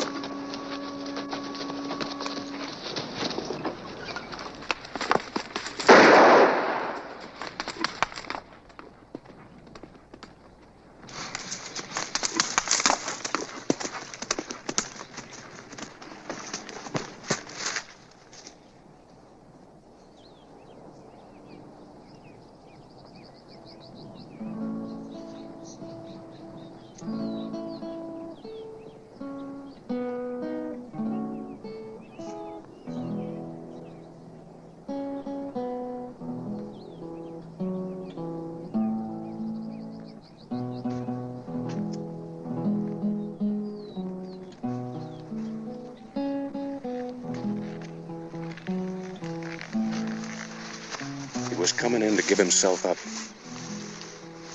I didn't know. Didn't he say anything? May have. I didn't hear. Maybe. Maybe you just didn't want to hear.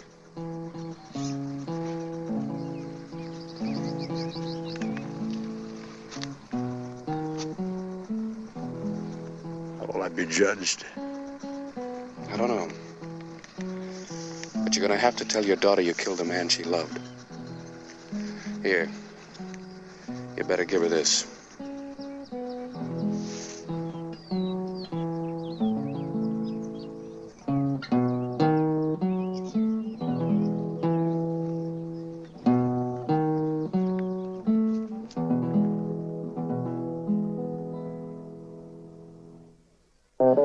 Whistle me up a memory, whistle me back where I wanna be.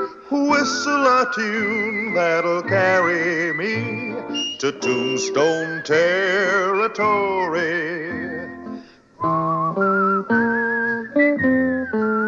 If your past has run afoul of the law, it's a handy place to be, 'cause your future's just as good as your draw in Tombstone territory.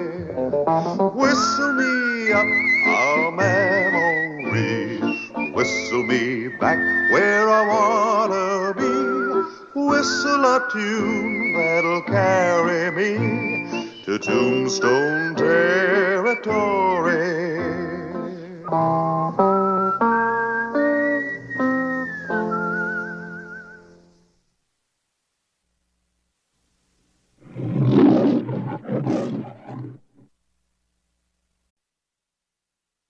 Naco, Mexico, 30 miles south of Tombstone, Arizona Territory.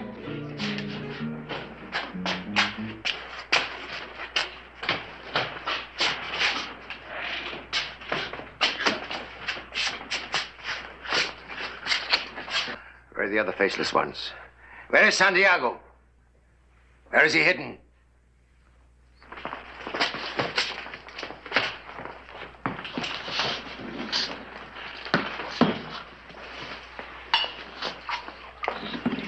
Comandante Nextor, ¿cómo está?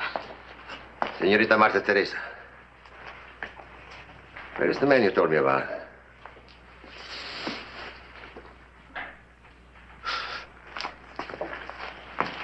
You call this a man? This is a boy. What would you call me if I brought in Santiago? A boy or a man? A miracle worker. A hero. I can get him for you. If you want him badly enough to make it worth my while. Badly enough. Only the simple fact of his body can convince these superstitious campesinos that he's truly dead. I can fight a man. I cannot fight a myth. Santiago. In person. Dead or alive. 20,000 pesos reward.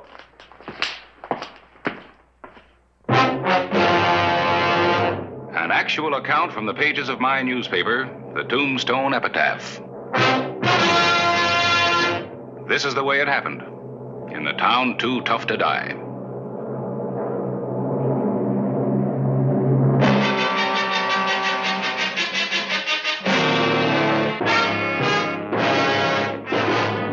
Tombstone territory.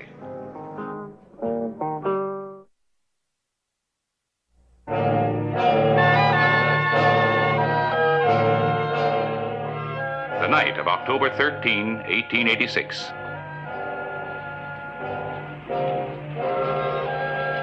Los Sin Cara, the faceless ones, had reached Tombstone.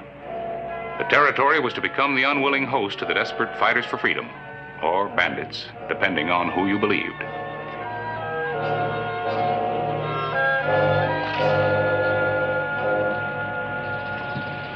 Wonder who they are. I don't know yet. Need any help? No, just stand by.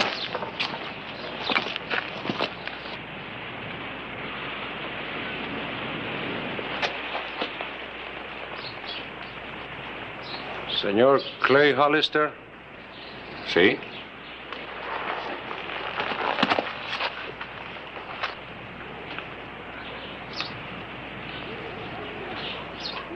We are Los Sin Cara. Santiago, our leader, said you would know us by his ring. They sure look done in. Bet they haven't had any food or water for a couple of days. Santiago, the leader of the faceless ones. You know him, Clay? Yeah, we were schoolmates. Looks like you came across the border to get away from Nexer. What do you want in Tombstone? We need provisions. Santiago said you were his friend, that you would let us go on. Others might turn us back to Nexer to collect the reward. I can't let you stay in the territory. We're hungry. We need food. It's the emptiest wagon I ever looked into. Poor fellows just about sold their saddles. Where'll you go? As far as we can. We won't stay in Tombstone territory. This I promise you. You understand that I've got to uphold the law. I can't let you through carrying your guns. It's the law of the trail. We don't turn a man loose without a gun to protect himself. I'm sorry. Bueno, Santiago would not go against you. Los rifles, muchachos.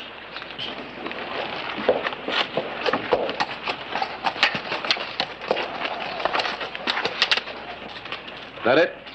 All except our knives. That's good enough for me. We're very grateful, Senor Hollister. Santiago.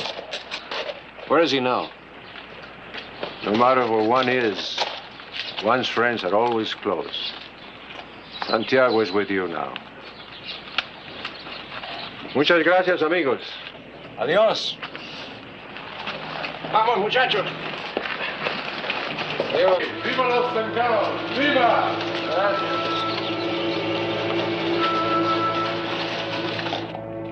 The morning of October 14, 1886, Charlie Petrie made a grim discovery.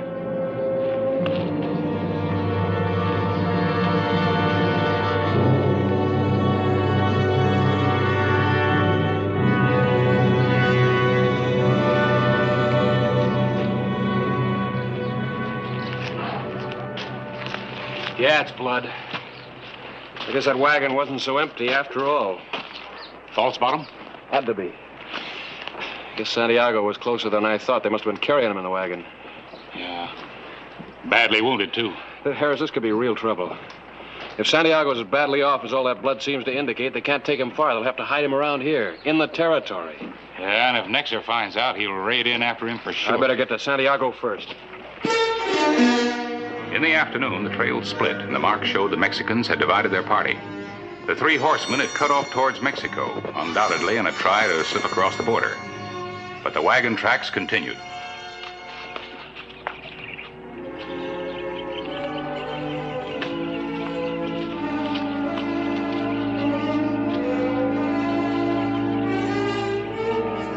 Clay Hollister knew they must have headed for the shelter of the Rocky Hills. It was a natural spot for an ambush.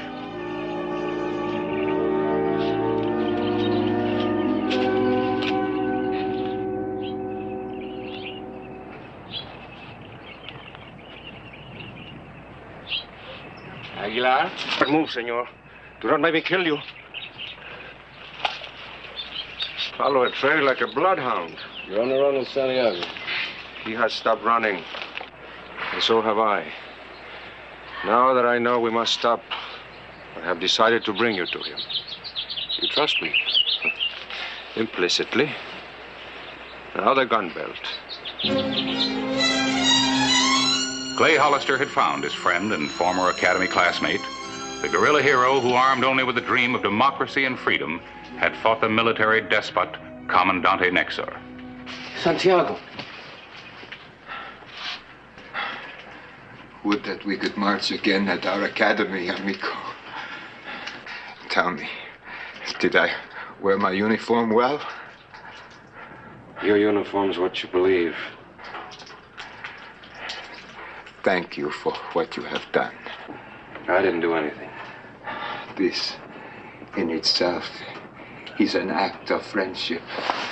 Let me get you a doctor, Santiago. No use. Well, is there anything I can do? There is.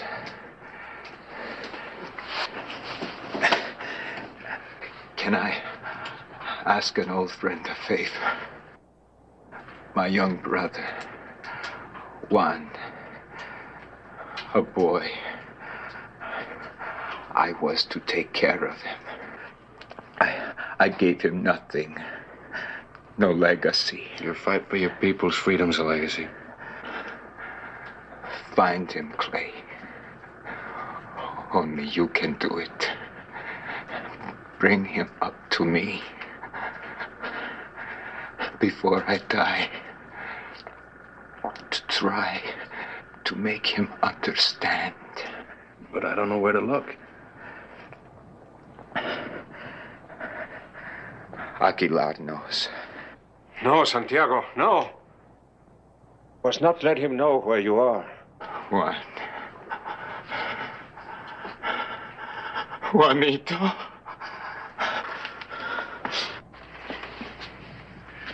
Where is he? Listen to me, senor. The boy's dirt. He's a weakling. He's dangerous. Take the guns back.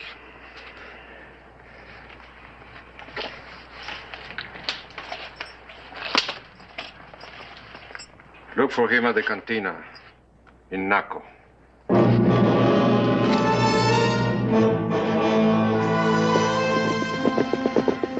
It was a desperate race against time for a friend. And the prize was a few words to be exchanged between brothers before death claimed the stakes.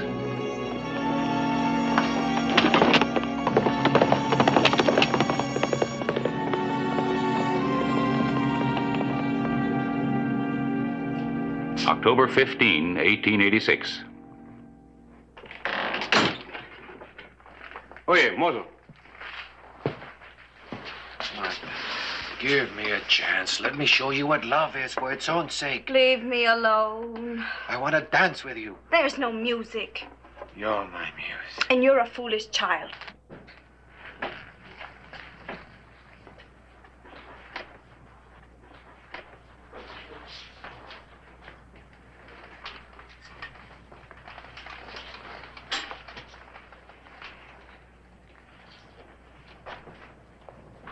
You are Senor Clay Hollister? Sí. You asked to see me?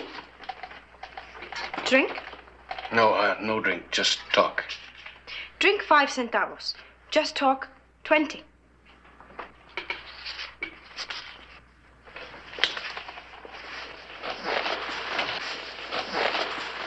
I'm looking for a man named Juan. My life is full of Juans. Well, maybe this will help you concentrate on the one that I'm looking for. Suddenly I like you. You may speak about yourself for nothing. My only interest is Juan, whose brother is Santiago. Los sin cara? Si. You lied to me. You told me you were looking for a man. Wait. I think I'm wasting my time. What's your hurry? Santiago's dying.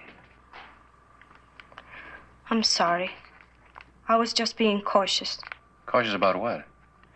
Well, I thought you might be one of Comandante Nexor's glorious tricks. Santiago's brother would be killed on sight. Then you can reach him. Give me a little time. All right. There's a dry wash about a mile from here that forks over the border. I'll wait there until sunup. Silence. It's golden.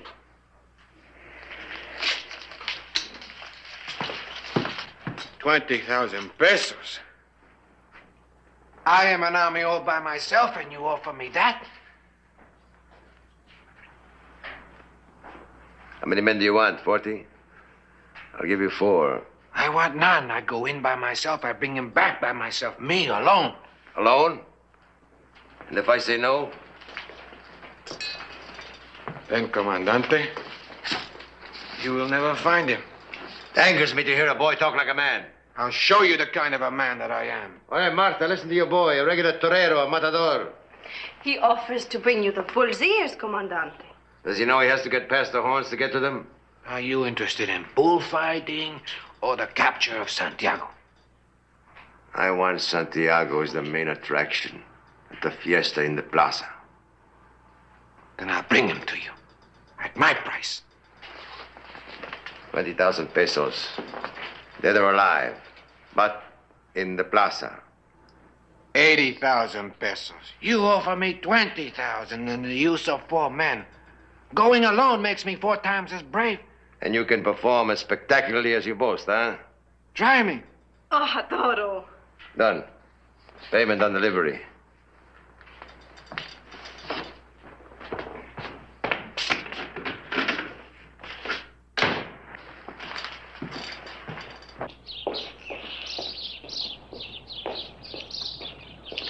Hey, Matador.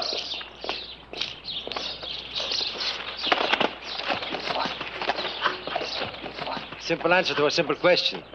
How do you expect to find and catch the famous Santiago? He has sent for me. He is my brother.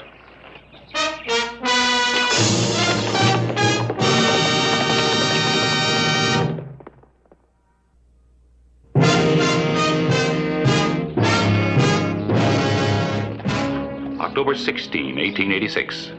Juan was on his way to meet Clay Hollister. Commandante Nexar also had a mission. You promised Juan that you would not follow him. He gave you his word that he would bring in Santiago alone. What good is the word of an animal that believes in nothing? If he betray his own brother, what can I expect from him? Can he still expect the reward? Of course, as long as he leads me to Santiago. Who's the man who came for him? A man? Exert yourself, senorita. Struggle to remember his name. I will try. Do so.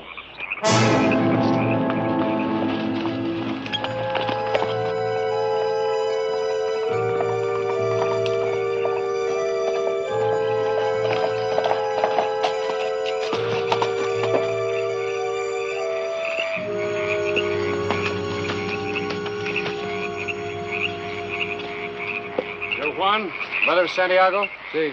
Prove it.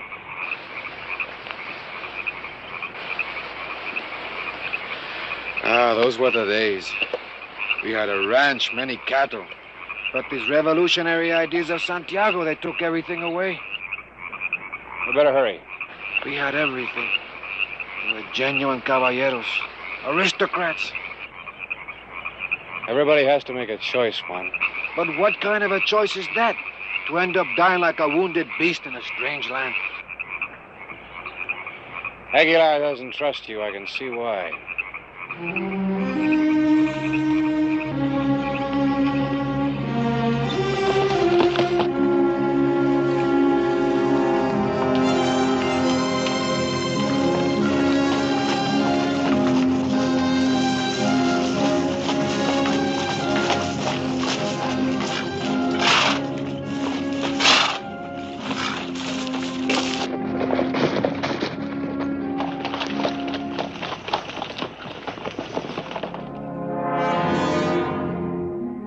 It was night when Clay fulfilled the promise to his old friend. And for Santiago, there would be no morning. This was the end of a hero, a lost and lonely man crying for his brother's understanding. To think it had to end like this. Aguilar.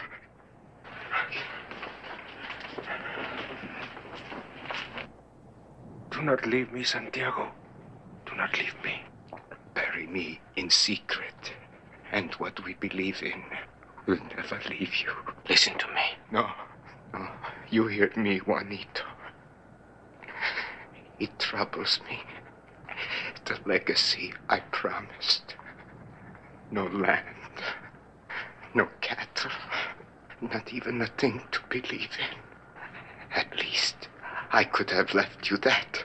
You call that a legacy? Look what it brought you. But it is all I have. There is no other legacy. There is more. There is. Cobarde. No, let my brother talk.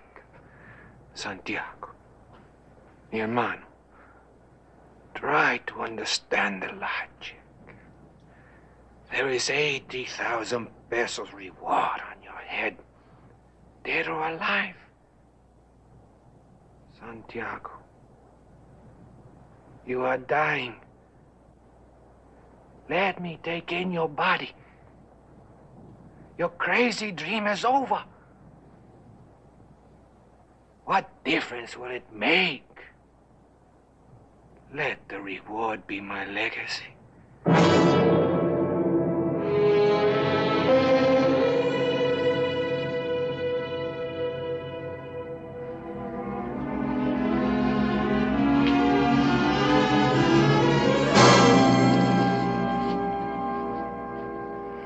Santiago. He is dead. He's dead. You do this? He is dead. What difference does it make? You gotta understand this. Nexar mustn't find that body. If he does and he drags your brother through the streets, everything that Santiago lived and died for is dragged in the dust. But if he doesn't find that body, he can never prove that Santiago's dead. I asked him. I begged him for the legacy. You think getting permission changes what you did? Juan, we're here. You are right, but you are too late. You did betray him. We know you're in there. Come out. Over the panel!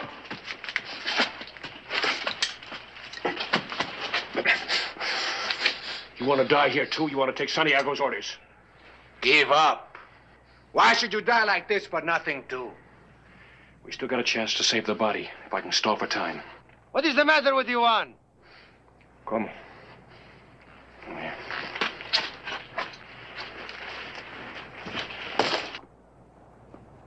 Come out! Listen, get the blanket roll off the other horse. Go out the back way. Hurry. Where? Don't let Juan see you. Come out. All we want is Santiago. Oh, you want your blood money. Your 80,000 pesos. Si, senor. Si. Let's see you work for it. Easy, senor. Easy, senor. Please. Don't shoot! Don't shoot!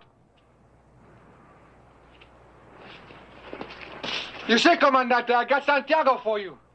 Dead, I suppose. You agree, dead or alive, what difference does it make? That's right. What difference does it make?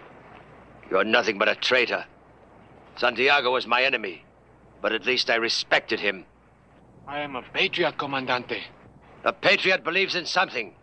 You believe in nothing but yourself and this.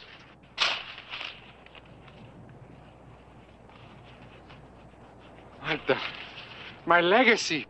This is for you. This is what you wanted. What good is it to you? The money won't keep you alive. Because of Clay Hollister, Los Ingata will know. It is very dangerous to be near a traitor who is marked for revenge. You're not a patriot. You're a dead dog. Comandante, I am loyal. Believe me. How can I prove it to you? By keeping your part of the bargain. Santiago's in there, we are here. You betrayed your brother. I want to make sure you do not trick me. He is in there. Come, I will show you.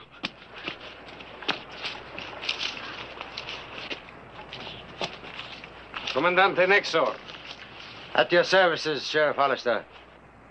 What do you want? I have business with this man. He's a countryman of mine. It is no affair of yours. It is my affair if you're raiding across the border into Tombstone territory. I'm going to take what's inside. It is valueless to you. It is priceless to me. Well, what if I don't let you? Then I'm afraid I'm going to have to run the risk of your body being found in this wilderness before I get back across the border. Some choice. Give me your guns. All right. You have my word. Inside.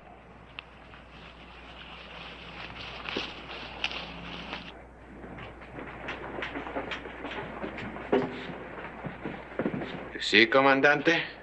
I keep my word.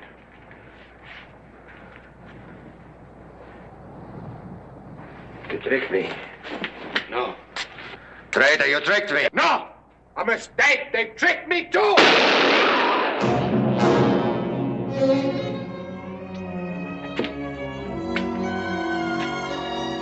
Tell him I was loyal to. Loyal to what?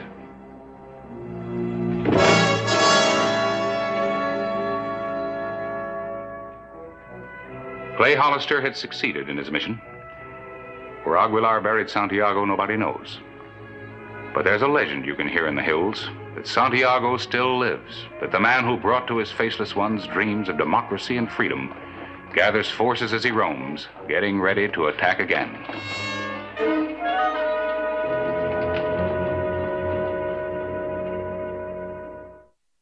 October 20, 1886.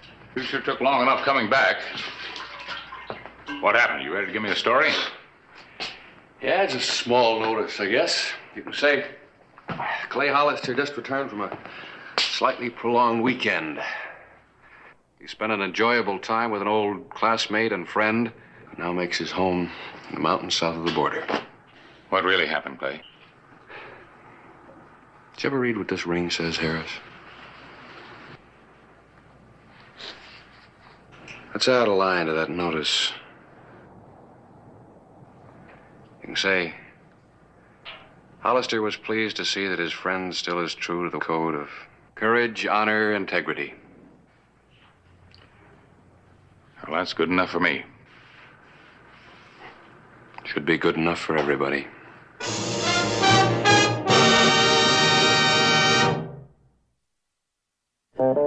Whistle me up a memory, whistle me back where I wanna be, whistle a tune that'll carry me to Tombstone territory.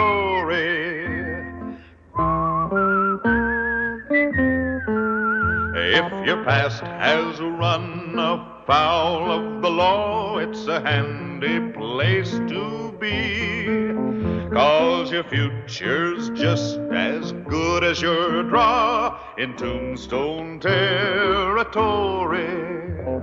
Whistle me up a memory, whistle me back where I wanna be, whistle a tune that'll carry me to Tombstone territory.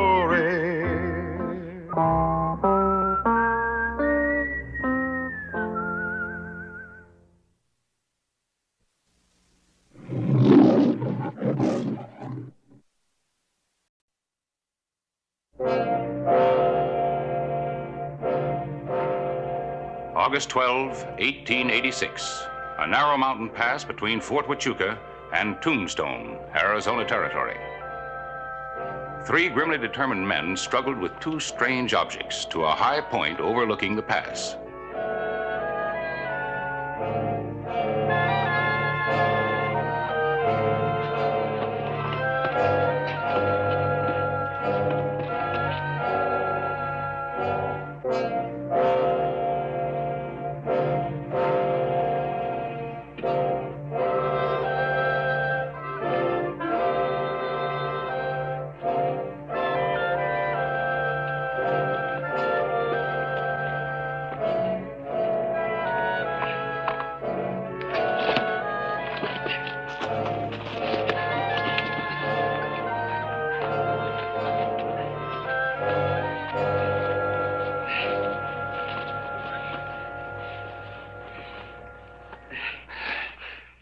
They ain't even going to have a chance to scatter. Yeah, you act like you can't wait to use it. Stand back. Stand back.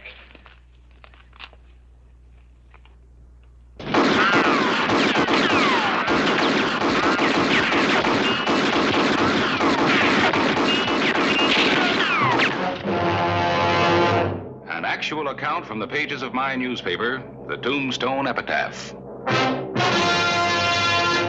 This is the way it happened. In the town too tough to die.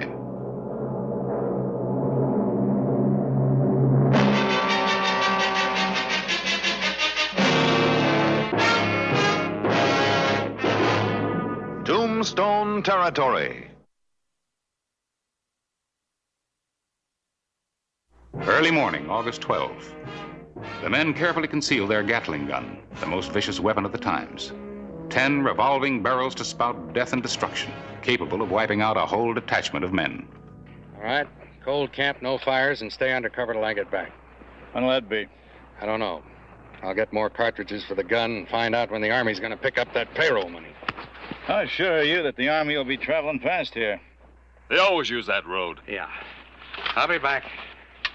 Toby, you know, you might get into trouble riding around with that hot temper of yours. Maybe you ought to take me with you, huh? Maybe you ought to get off my back, Quince.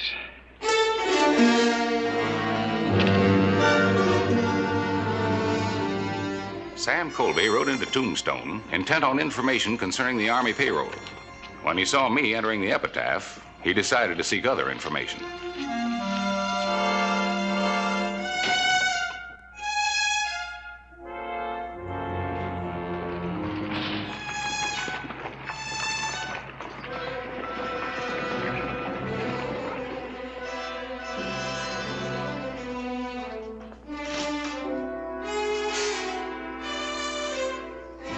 Colby.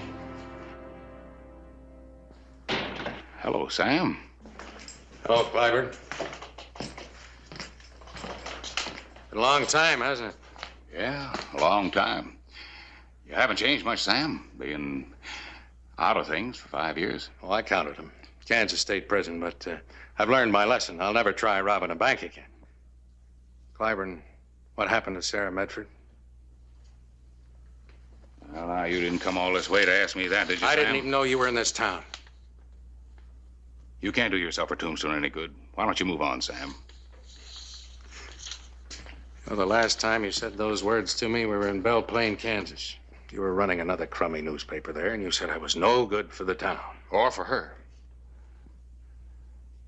I've got nothing against you, Sam. You've paid your price to society. If you need any money... I don't want your money. I want to know where Sarah Medford is.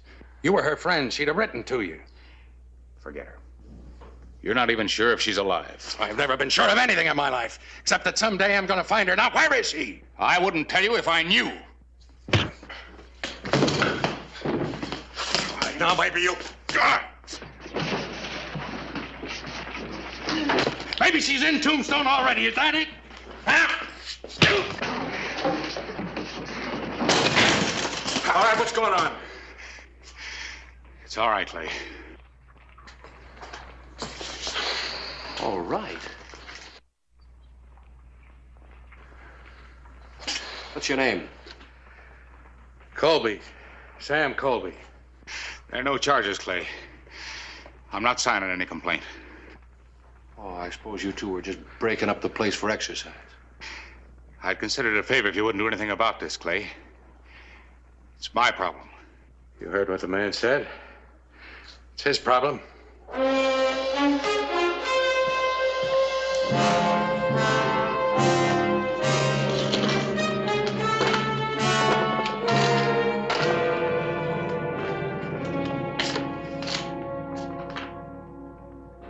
He said feed his horse, but don't take the saddle off. Did he say where he came from? No. Made a trip to the gun shop and back, then took off again. A gun shop, huh?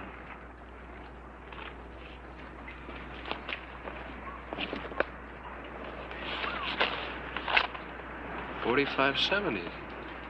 What would he be doing with them? I don't know. The only thing they fit's the old single-shot carbine.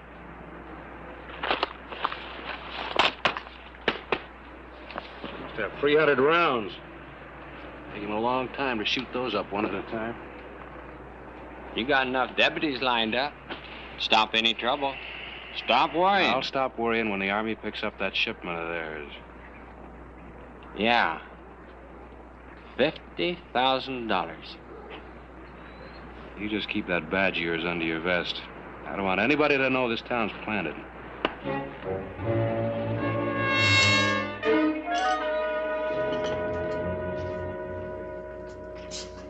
Drown the memory of a bad breakfast.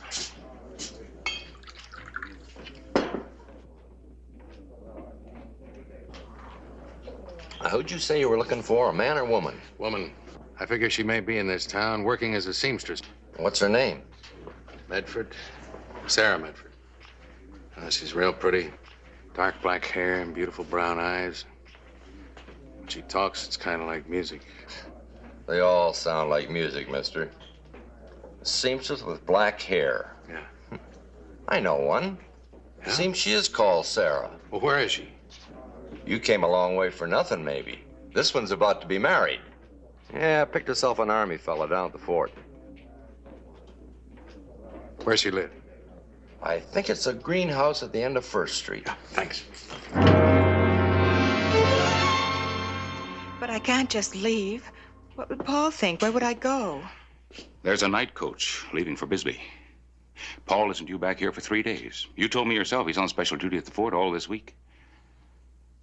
I'm sticking in my 2 cents, Sarah, because I don't want to see you have to face this town if Sam Colby brings out the past. Don't stay here and pay for it twice. All right, Harris. You can stay with my sister Anne. Return here on Sunday. Colby should be gone by then. Harris, how is he? How does he look? What? Oh, I'm not in love with him anymore. I don't have to prove that to you. Paul and I are going to start a new life together, and I wouldn't change that for anything in the world. Hello, Sarah. Clyburn, you always lie to visitors when they come to town. Get out. Leave her alone, Sam. It's all right, Harris. It's all right. All right, Sarah.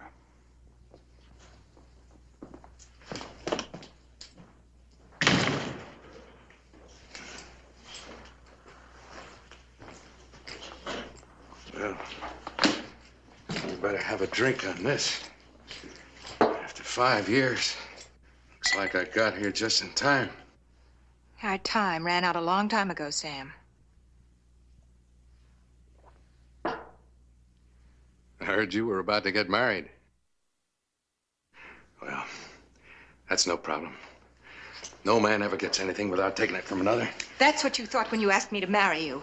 That we'd start out on money you robbed from a bank. Only one mistake, and you run out on me. Why did it have to be that one? Why didn't you wait for me? For you to get out of jail? And promise me again you'd take a job and stop being wild? Oh, honey, you used to love me for being wild.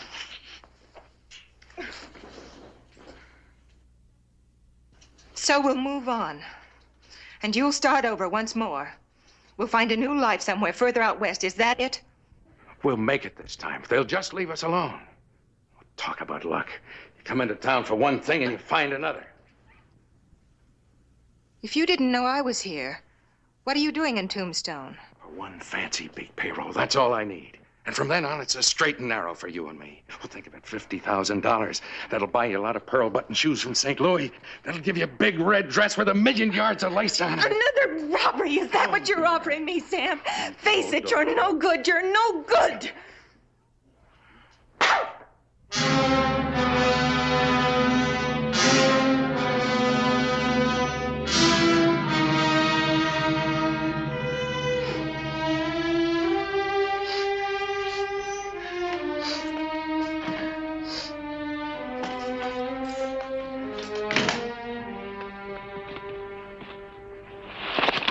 Colby said to keep it covered.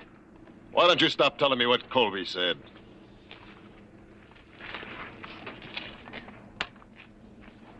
Yeah, they won't even know what hit him. Let's keep him, Colby. You're getting real itchy, ain't you, Quince? I don't trust him. How come he knew about that Army payroll being in Tombstone? Yet he didn't know when they were picking it up.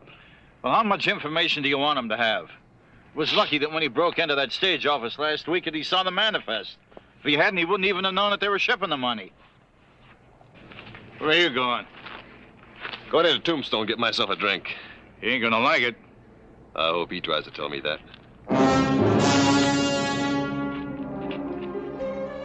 Late morning, August 12, 1886.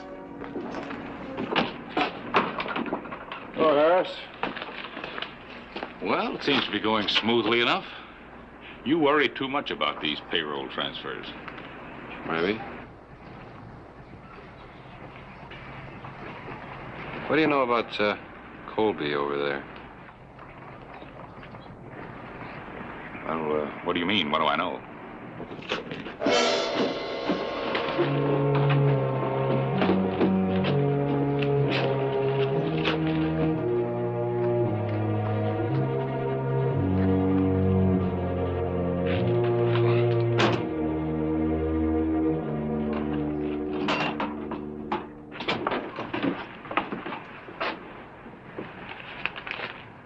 Paul!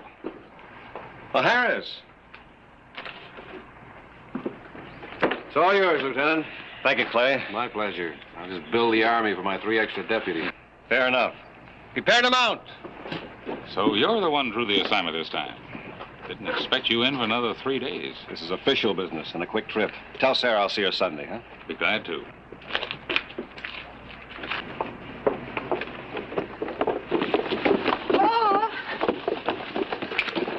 Paul. You weren't leaving. I'm afraid so, darling. There really wasn't time to come by. What's the matter? Nothing. I just want you to hold me for a moment. Something wrong. No, I'm just glad to see you. Why are you in town anyway? Quick assignment. $50,000 payroll for the fort. Now I've got to go. See you Sunday. Wagon hold! Single escort, place away! 50,000. Oh, wait, don't go! You can't go!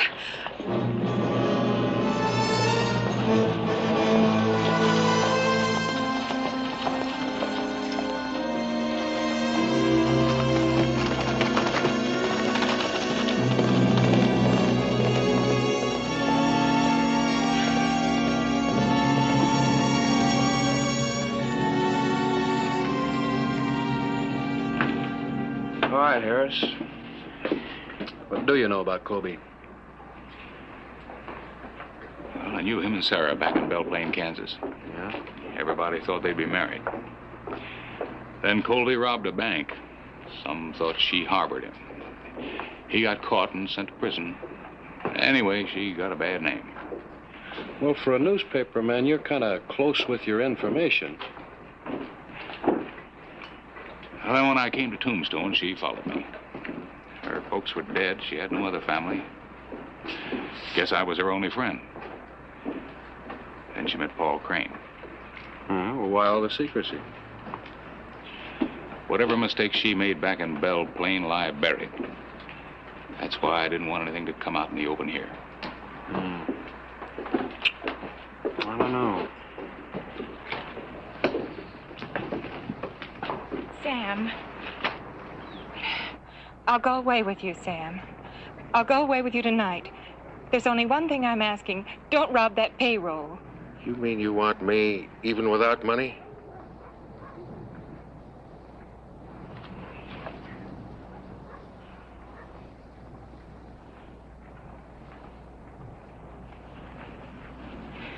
This time you don't have to do anything.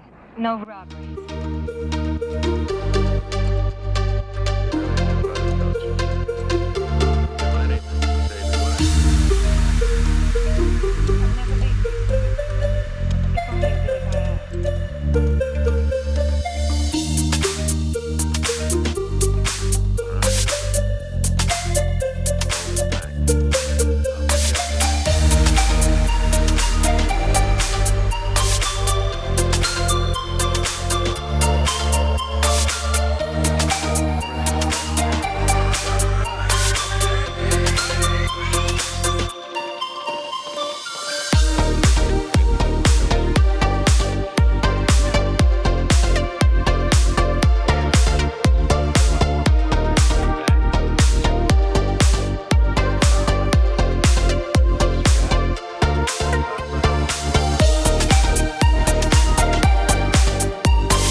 About time you were getting back. Where's Colby? He'll be here.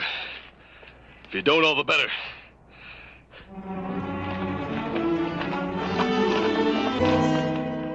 After his conversation with Sarah Medford, there was a strange determination about Sam Colby's ride.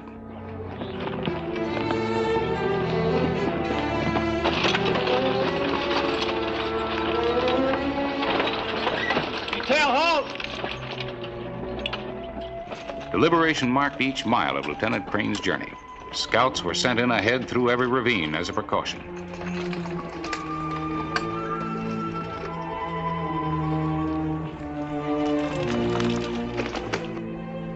Forward, ho!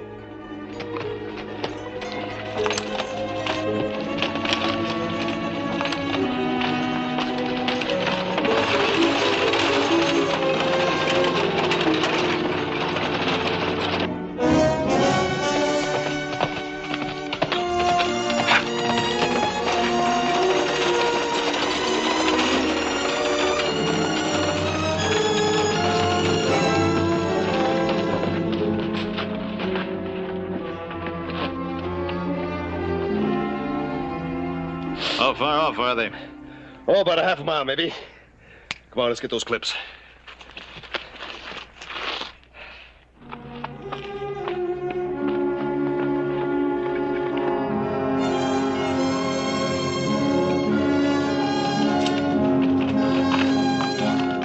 Clay Hollister, puzzled by Colby's actions, trailed the ex-convict. His suspicions grew as he observed that Colby and another rider were paralleling the route taken by the military detachment.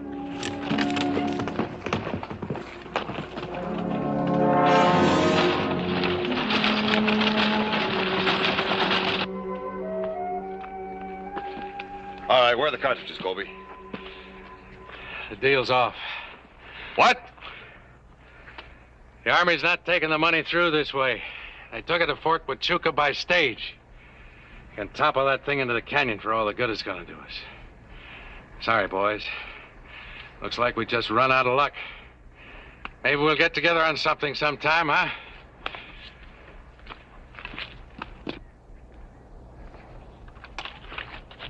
Will we, Colby? Who are you trying to double-cross? I seen him pick up that money, Colby. I seen him! Colby, I was in Tombstone. I wouldn't use it, Quince. Oh, I'm gonna chop you up real good, Colby. You shoot that gun, you won't have a chance. They're not so far away that they won't hear it. He's right.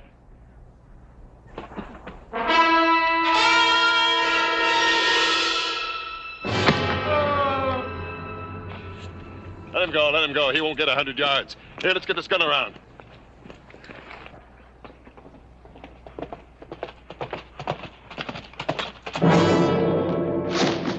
Clay suddenly came upon Colby, who had made it to the bottom of the pass with Quince's knife in his back. Army payroll. Gatling gun up there.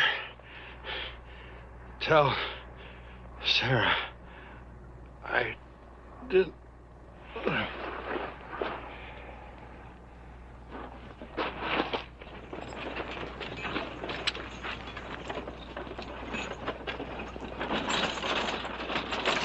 There they come.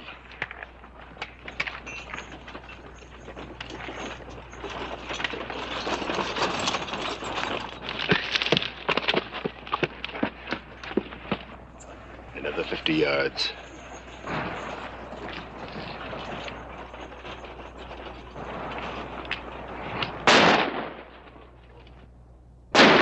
Take cover! Who's shooting at him? Spreading out. Get around.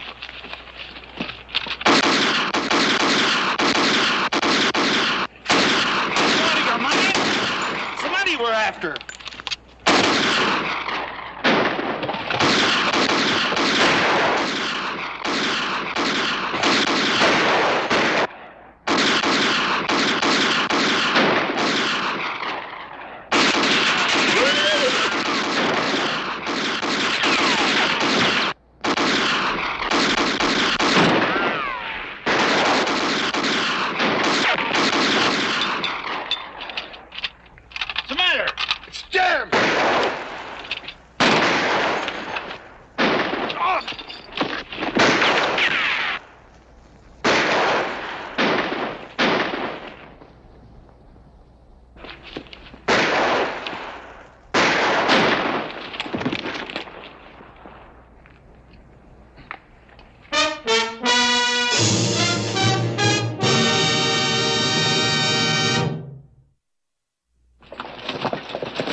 Gatling gun?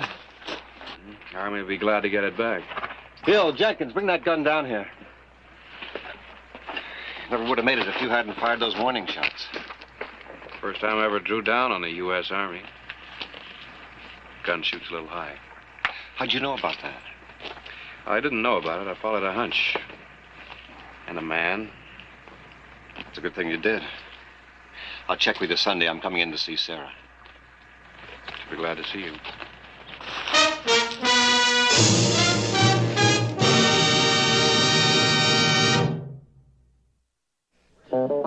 Whistle me up a memory, whistle me back where I wanna be, whistle a tune that'll carry me to Tombstone territory.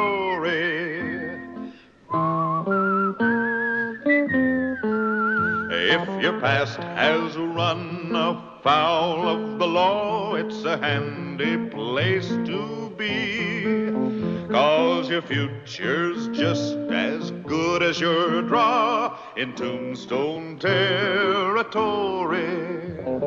Whistle me up a memory, whistle me back where I wanna be, whistle a tune that'll carry me to Tombstone territory.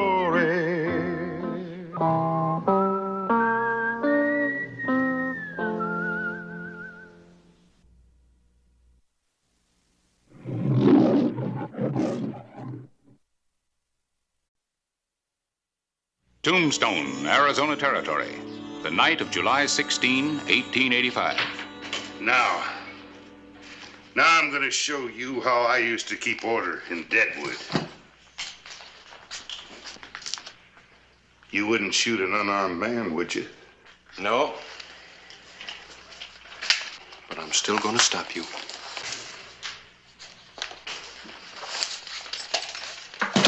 Sorry, Sheriff. But you're meeting a man that knows every fighting trick in the book. An actual account from the pages of my newspaper, the Tombstone Epitaph. This is the way it happened in the town too tough to die.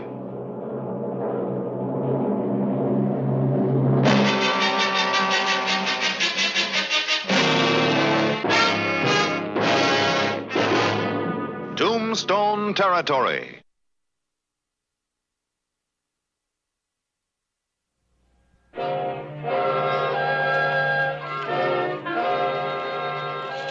Trouble visited Tombstone the morning of July 10, 1885, when the Black Marshal of Deadwood rode into town.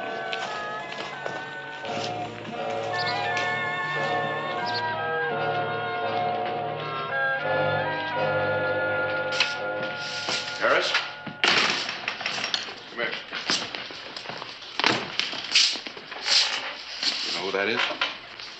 Well, up jumped the devil.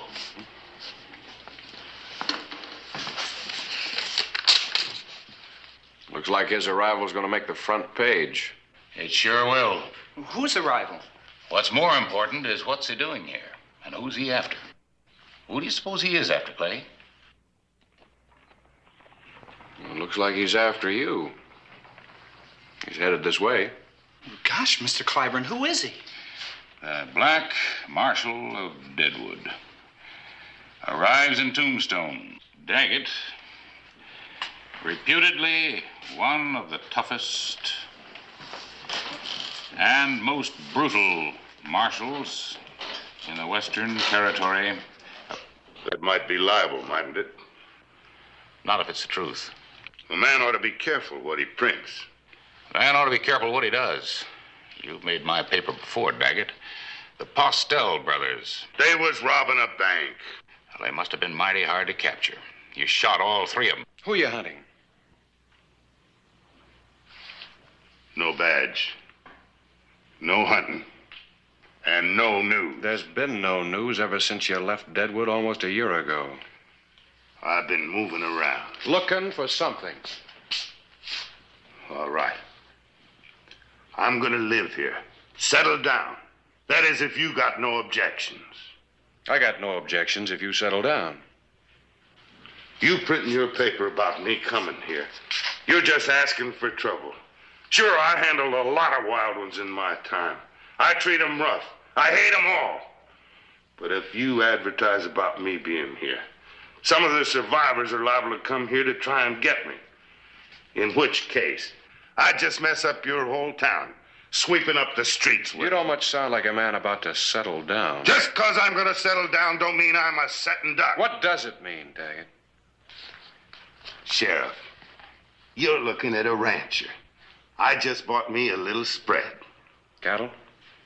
Cattle comes later. Well, what about right now? Chickens. You mean a black marshal at Deadwood is here to raise eggs? Yeah. And that means there ain't no news. I'm sorry, Daggett, but that is news. That is a story. Don't print it.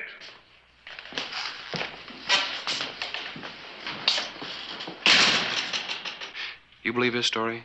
Of course not. You? I don't know. He might be ready to settle down. And then again, he might not.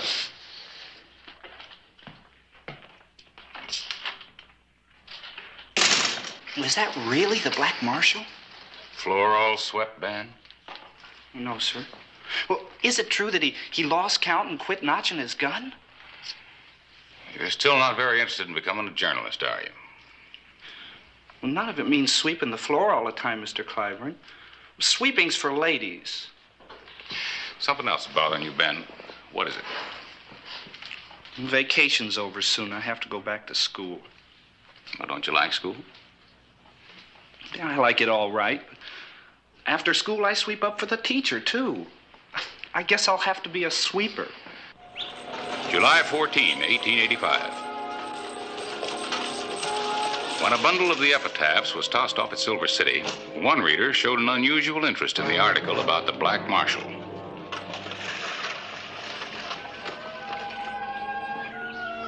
The afternoon of July 14.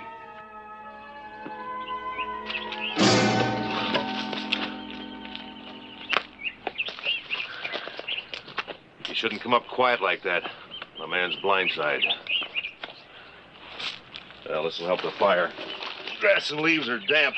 Just a minute. Something on the front page you might want to look at.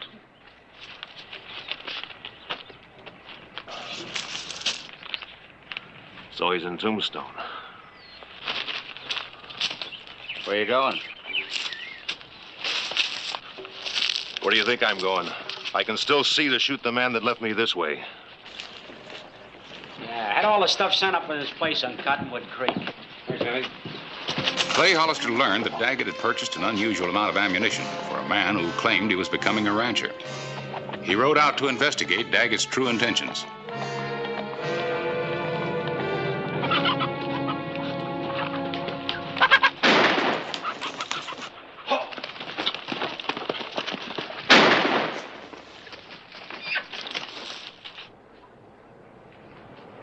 Hold your arm looser, not so tight.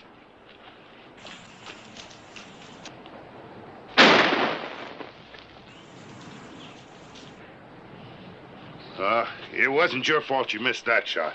This gun shoots high. I gotta fix the sights. You better go on back to town. Mr. Clyburn's looking for you.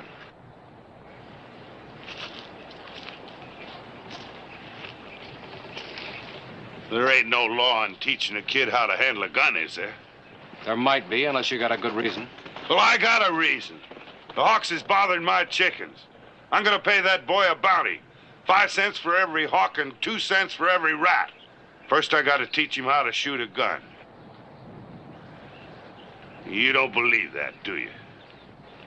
You're a rough man, Daggett. Kind of hard to believe that the Black Marshal is turned into a rancher. Ah, shoot! Shoot! Get out! Well, maybe you are a rancher, but it doesn't seem like you like it. Of course I don't like it. It's too quiet out here. Quiet? Sure. For 30 years, I had a whole flock of people to protect. I did my job. And now you're protecting a flock of chicken. No, I guess in a way I'm still chasing rats. Only now it's the four-legged kind. Remember that. The two-legged kind are my job.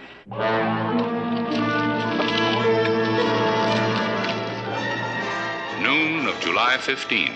Two riders closed the miles to Tombstone. July 16, 1885. 4, 5, 6. 6 hawks. Thanks, Mr. Daggett. I don't think I'll be out tomorrow. I don't think there's another hawk in the territory. Oh, I don't know. I seen one of them gliding around this morning. Flapping its wings? No, just kind of gliding along like it was going to set down. Well, that must be a buzzard. That ain't no buzzard. There ain't nothing dead out there. Well, except 6 hawks. Look, where there's chickens, there's hawks, live hawks. And I expect you to take care of them for me. I think maybe you better come on out tomorrow, huh? Thanks.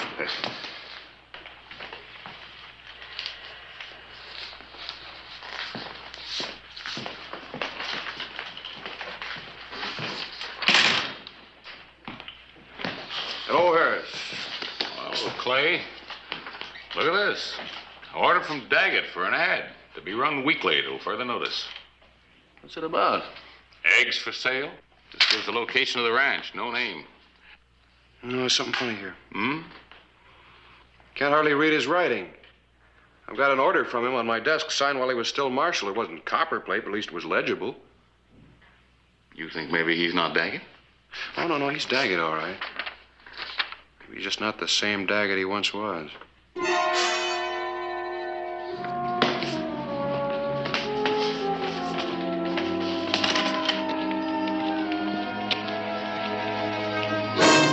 Daggett!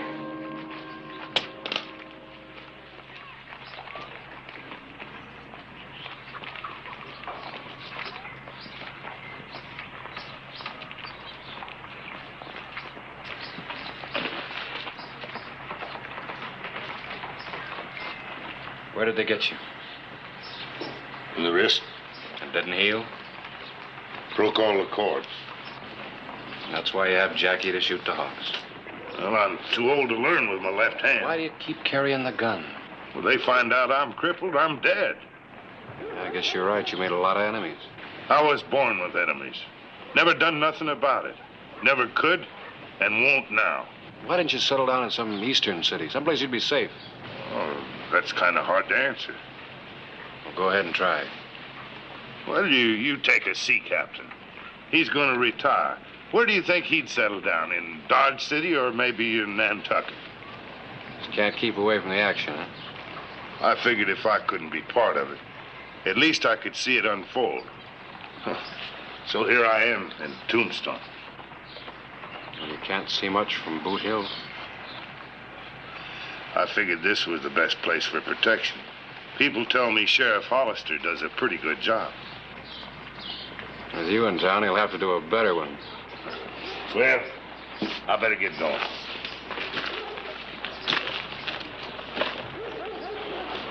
Oh, Sheriff, why don't you drop out to my shack some night for some grub? I'll tell you how I used to handle the hard cases in Deadwood. Maybe give you some pointers, and we can talk about old times. That is, if you don't mind talking about old times. I don't get much time to talk. All right, Sheriff. Protect the citizens and count me in. Tombstone's got a new citizen. Come on. Wonder how long we can keep him.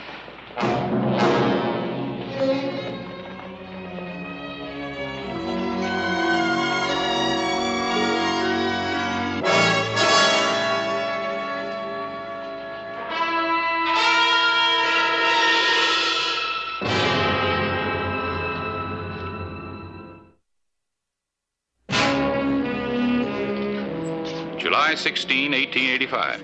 We're looking for a man named Daggett. Mr. Daggett, the old marshal? Where is he? I don't know. Comes in here every Friday night for one drink. Just one. Every Friday evening. Alone? Yeah, always alone. He don't seem to have any friends. He's been pretty busy making enemies. Harris, you got anything on Tom Grady and the Kenley kid? Grady and Kenley? Yeah, they just rode in. I got a hunch they're not sightseeing. Looking at Deadwood. Deadwood? You think they might be down from there? I think they spent some time there.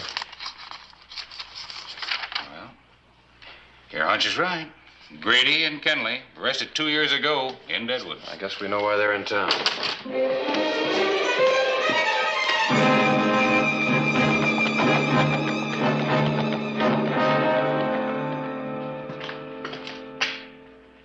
Well, you're getting yourself all duded up. You headed for town? What do you want? A couple of riders drifted in. A man by the name of Grady and the other one called the Kenley Kid. Friends of yours. I ain't got no friends, remember? Yeah, let's call them customers then. What, I'm wearing a black patch on one eye? I found them hanging around Deadwood just about the time a gold shipment was coming into the bank. And you jumped to conclusions. I jumped and I was right.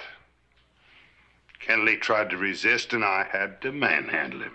The black patch. So now he's trying again. Do you know any good reason I can lock him up? Sure. To protect him. They're not going to need any protection tonight. I'm in the habit of going to town every Friday night for one drink.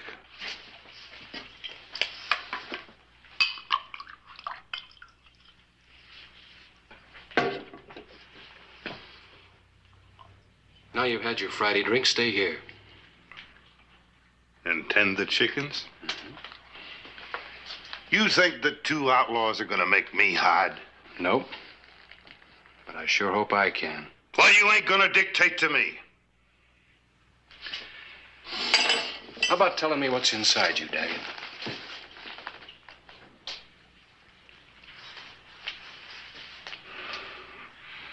Oh, a whole lot of hate, I guess. Been in here for 30 years. You see, Sheriff, I never was much of a ladies' man. You can tell that by this ugly face of mine. But once I met the prettiest girl in the whole territory. And she didn't want no ladies' man. She wanted a big, ugly, uneducated guy like me.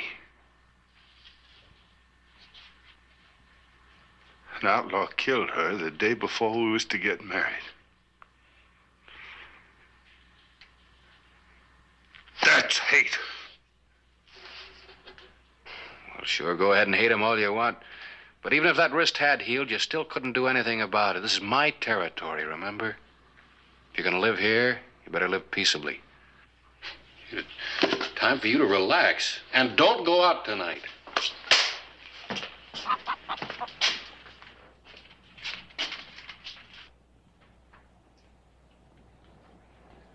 I see you got one friend. I'll see you around. But not tonight.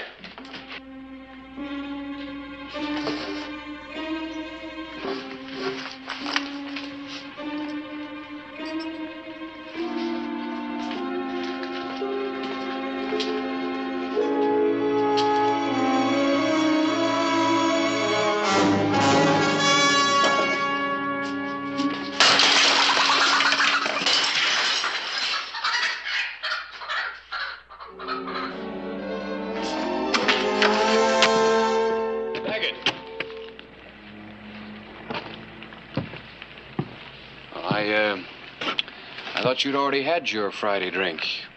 Now, you listen.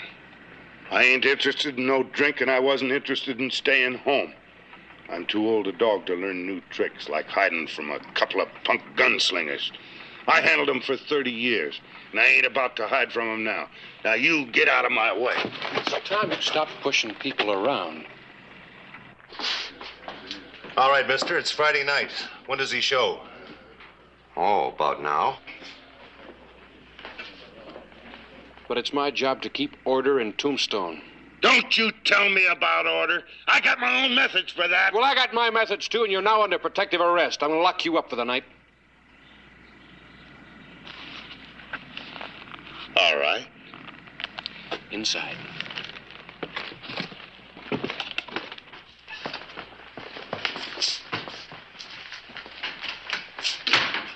Now I'm going to show you how I used to keep order in Deadwood. You wouldn't shoot an unarmed man, would you? No. But I'm still going to stop you.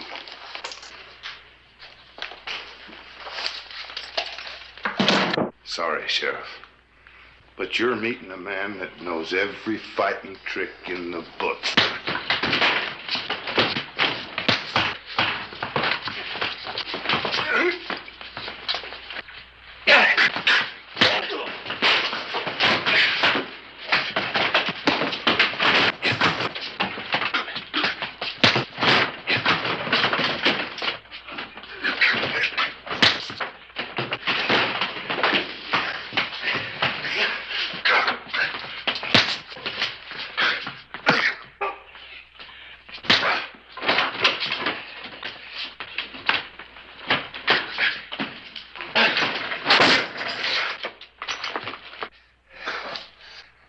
Now I know how it feels.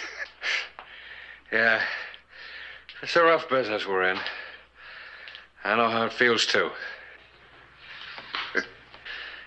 Now, you stay here. I'm gonna go round up your playmates, get them out of town. Well, I guess you mean it.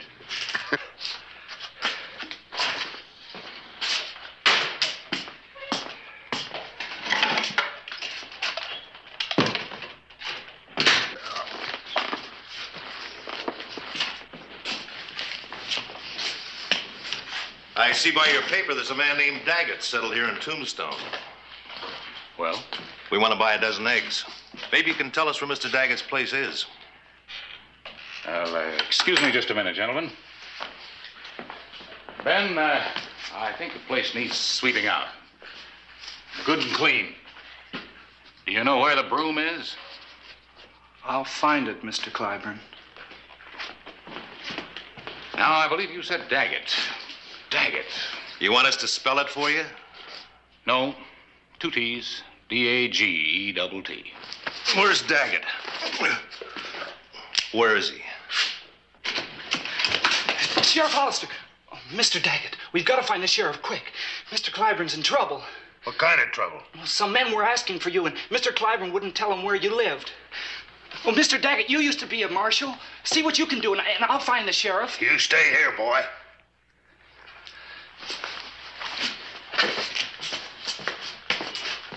Where'd they go? I don't know, Sheriff. They just went out. When Daggett didn't show, they tried to pump me, but it looked like trouble. Once more, speak up, editor.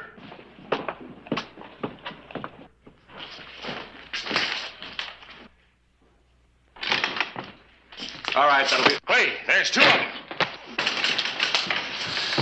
Sure are. Wow. Mr. Sheriff, where's Daggett? You come looking for me. Well, here I am. Now you got a tiger by the tail, and you can't let go. You might have pulled a bluff, Daggett, except for one thing. I know about that wrist of yours. Now, I aim to shoot you in little pieces, one at a time. You might say, an eye for an eye. Yeah. Oh, mister, have I been waiting? I'm gonna wrap that gun around your skull. You might shoot, but I'll keep it coming. When I get through with you, you won't have a tooth left in your head. You know me by now. Go ahead and shoot, Kenley. What's the matter? Your hand's shaking. I'll tell you what's the matter. You're remembering the Black Marshal of Deadwood. Why, when I get through with you, they'll be scraping you off of these walls. Ready?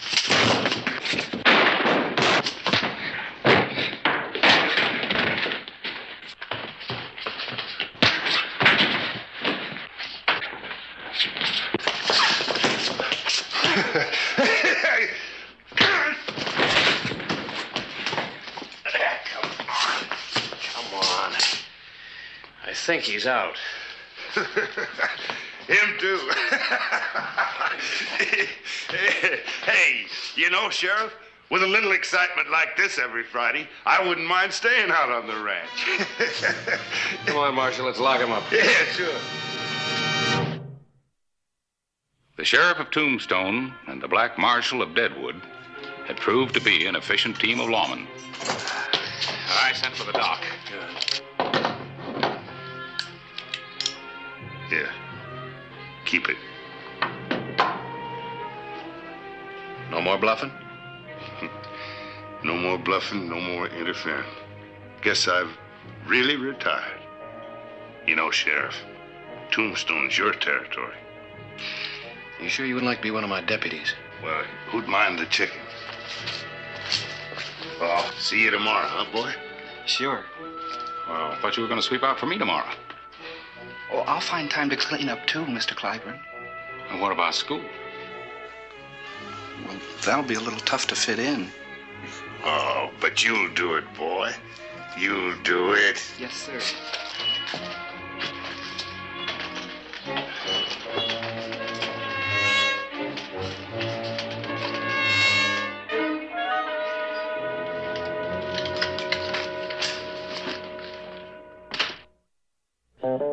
Whistle me up a memory, whistle me back where I wanna be, whistle a tune that'll carry me to Tombstone territory.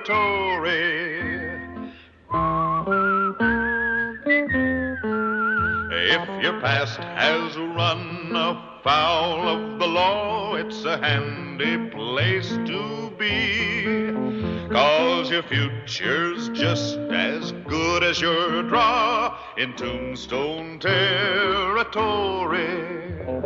Whistle me up a memory, whistle me back where I wanna be, whistle a tune that'll carry me to Tombstone territory.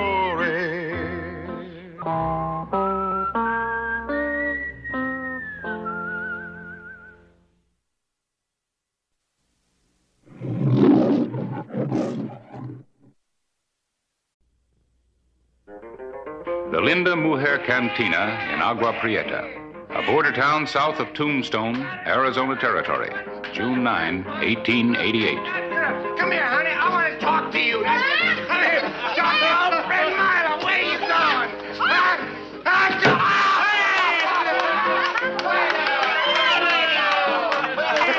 You tricked me that time, Chiquita, didn't you?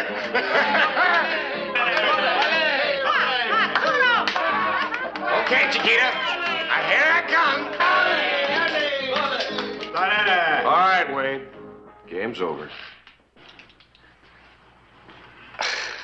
Well, you're kind of far out of your way, aren't you, Sheriff? Just far enough to get you. Well, my ma didn't raise no fool. I'm not going to give you no argument. Not now, anyway. Say, you mind my asking what this is all about? Ask Jamie Wilson's widow. But I'm asking you. Well,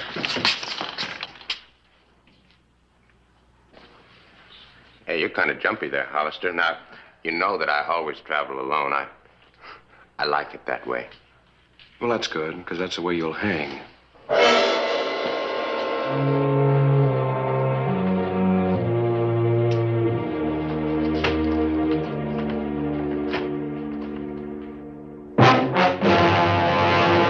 An actual account from the pages of my newspaper, the Tombstone Epitaph. This is the way it happened, in the town too tough to die.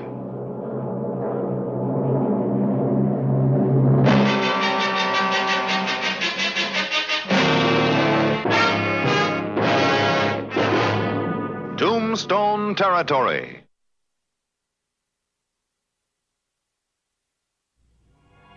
June 10, 1888.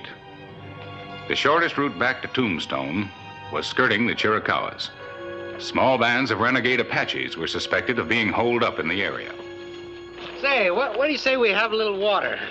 I'm dry as a horny toad.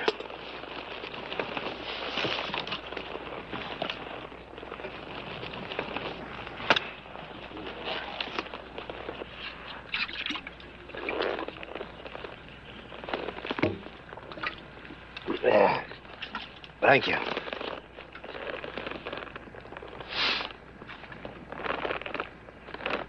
What are you looking for? Hmm? What's so fascinating back there? Well, now, you just know that this is Apache country, you know, and, well, if they was to jump us, I just wouldn't have no chance at all. What with my hands being ironed, you know, behind me like they are. Of course, it'd make it awful easy for you if that's what you want.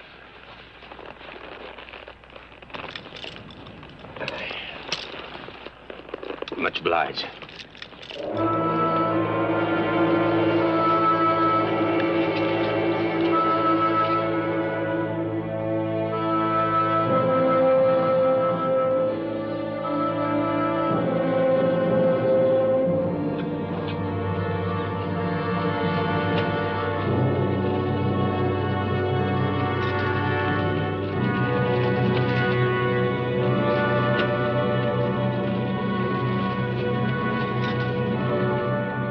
The late afternoon of June 10, 1888.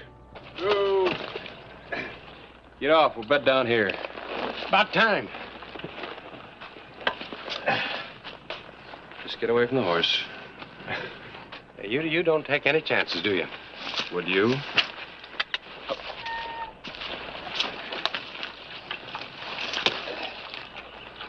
What's the matter? You still looking for Apaches? Oh, no, but a footloose blacksmith might come in handy.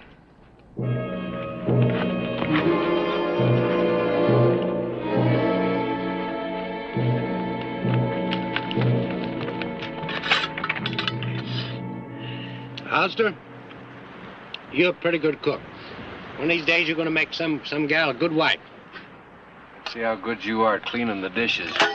Well, sure, Sheriff. Anything to oblige. Say, Clay, you know something been bothering me. How come you took me for killing Jamie?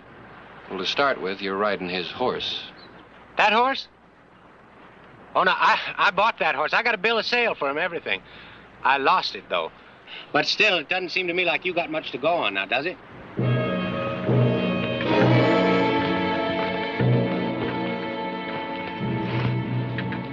People never learn their way. You got a mean streak in you. Me? If I'd have gotten away with it, it hadn't been for that. I don't get you. Well, it wasn't enough for you just to take the man's horse. You had to shoot him, too. Leave him for dead. He died, all right. But not before he crawled up on the road. He was still alive when he was found. He named you Wade. He named you Clay. That don't prove nothing. You see, Jamie always hated me. Ever since I shot his kid brother. Well, I did time for that and everything, but Jamie just couldn't let well enough alone. We'll have an opportunity to tell that to the jury. But let me ask you something, Wade. Do you think they're going to believe you? Oh, now, what's the use of talking, huh? Hey, is that stuff ready yet?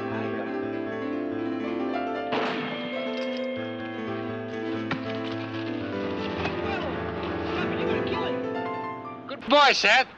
I knew I could count on you. Say, just a minute. Let me get these things off. I'll be right with you.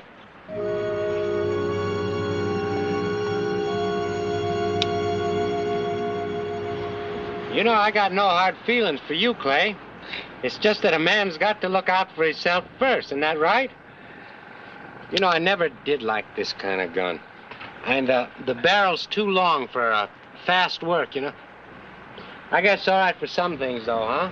Yeah, like murder. Here you are, Milo. Got the horses ready to travel. Good boy. Here, keep an eye on him. Oh, this is more like it. I felt kind of naked without it. Seth, you go on back to the horses. I'll be with you in a minute. You getting ready to give it to me like you did Jamie? He lived a good 6 hours. You'd have enjoyed watching that. Well, go on. What are you waiting for? You ain't gonna shoot him, are you, Milo? No. Now, what gave you an idea like that? No, I'm just gonna make sure that he doesn't follow us right off. Well, if we take his horse, leave him get back on it. Hey, I know what I'm doing. Here, you take these cuffs, put them on him. Oh, Clay, would you mind putting your hands behind that tree?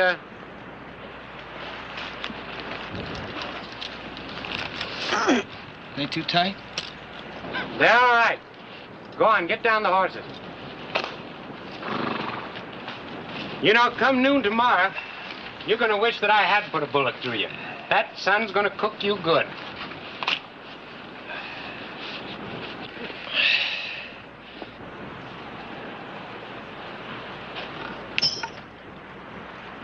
Come on, kid.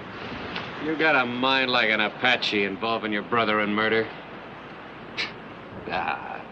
Not even an Apache'd sink that low. Milo ain't never killed nobody except in a fair fight. You lawmen just got it in for him. Can't leave a man alone. 6 years ago, he killed a boy about your age, Dave Wilson. Milo told me about it. Wilson drawed on Milo first. You done a good job on him, Milo. Maybe you will have hanging company after all. You shut your rotten mouth.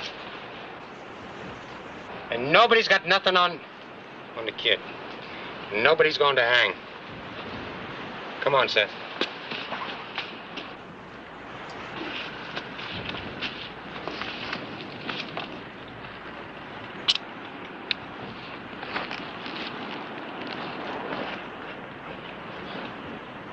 Thanks, kid. Well, come on, what's holding you? Pick up that gun belt.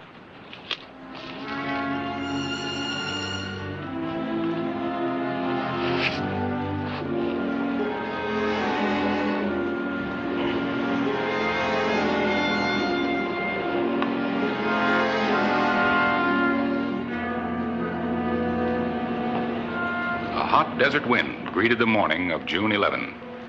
Howdy. Howdy. Nothing but no prospector. Say, you mind if we step down? Why, no. Glad to have a little talking company. You're right welcome to join me for breakfast. Well, thank you.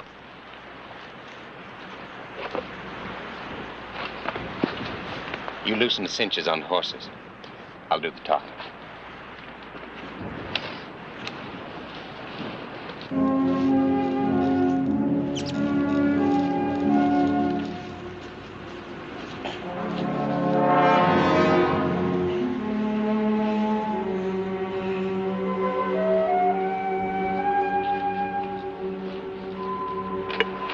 Folks keep telling me it ain't worth grubbing for this far south. Just wait till I get to that there. I'll give them their comeuppance. Well, you got to admit, it is pretty far south for silver. Didn't say nothing about silver, mister. Ain't nothing else worth looking for in this part of the country. All you young'uns are alike. Think you know everything. Well, you're right about one thing. There ain't no silver down here. Well, you know, these hills been gone over hundreds of times. If there'd been anything here, it would have been found by now. That's so. Sure, I mean, it's just common sense. You ask me, you're wasting your time. You ought to go up north. I understand that's where the big strikes are being brought in. Know-it-alls. Think nobody knows nothing except themselves. Whistle a different tune now, though, we bet you bottom dollar. Call that wasting your time, mister? I don't know. What is it? What is it? It's gold. You darn fool. What's it look like? Well, that's gold, huh? Don't look like much, does it? Don't hardly look worth bothering for. I mean, it looks just like so many rocks to me. That ore ought to run 20,000 to a ton. Richest ore ever seen. Don't they teach you fellers nothing no more? Well, I guess not, old-timer, because if I was to see a whole solid mountain of that stuff, I'd probably walk right past it. June 11, 1888. Clay Hollister was fighting against time as the broiling sun climbed in the sky.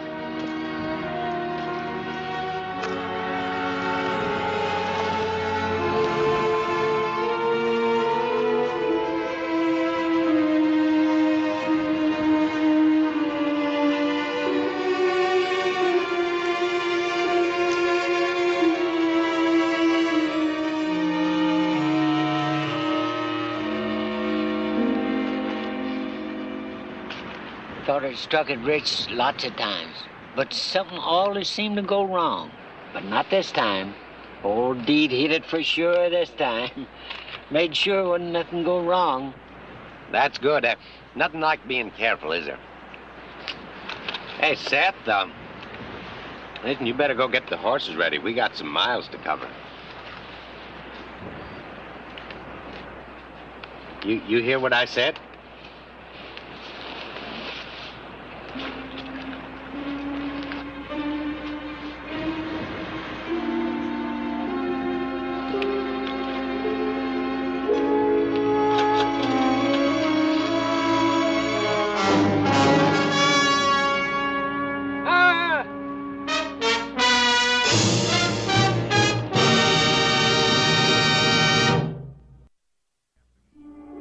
The afternoon of June 11, 1888.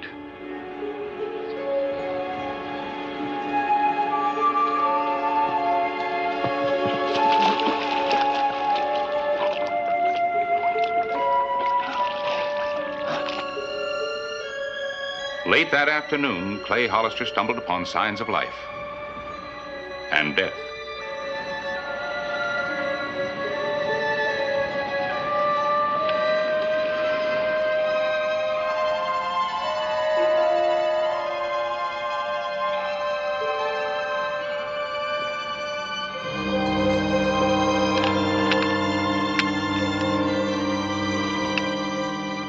The night of June 11. Relax, kid. Now, come on. You better eat something, or you're going to lose your strength. Milo, I want to ask you something. Sure, what is it? How long you been lying to me about things? Lying to you about what? You know, like killing. Sheriff was telling the truth, wasn't he? You did kill that man for the horse, didn't you? Well, I guess you got to learn sometime. Yeah, I killed him. I did, but he kept asking for it, Seth. You remember how old Jamie was. Every time I'd see him, he'd start in with that murdering talk of his. You know, you're a killer, Milo Wade. They ought to hung you. One of these days they're going to string you up, and that kind of talk till he was driving me loco, so I just shut him up. But I shut him up good. I say that, I did. You didn't have to listen to it. Look here, Seth. Now, you and me is brothers. See, we're blood kin. Us two is all we got in this world. Seth, you just don't know how rotten folks can be to people like us. I mean, you got nothing in your genes, so they treat you like dirt. Let me tell you something. I've had a plan for a long time now how I can beat 'em. I can beat 'em, Seth. You know what we're going to do? We're going to jump across the border into Mexico, and we'll buy us a place of our own, just the two of us, and we'll live a good life. No more running from people, no more wanting for things that just... Maybe it'd just be better if you went without me, Milo. Without you? But you're my brother. I mean, all my life I've been worrying about you, Seth. I've been thinking, how can I make things good for the boy? You say, go without you. Well, no, sir. You call what you did doing things for me? Well, this is a tough world, and a man has got to twist what he wants out of it. I mean, otherwise you get nothing. You got to take what you want, so. Like you took from that old man back there? That? Well, sure. That's but what is wrong with that? I mean, an old man like that, you know, he's got one foot in the grave anyway. What's he want with all that gold, huh? Besides, he was just a stranger. What did he ever do for you and me? He fed us. Oh, now you're beginning to tire me, boy. Now, you're going to do what I tell you. You understand? And you're going to Mexico with me if I got to whip some sense into you.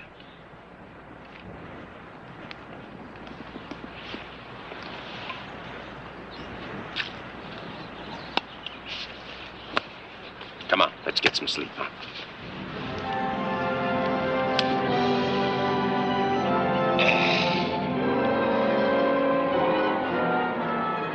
Satisfied that his brother was asleep, Seth Wade made his decision.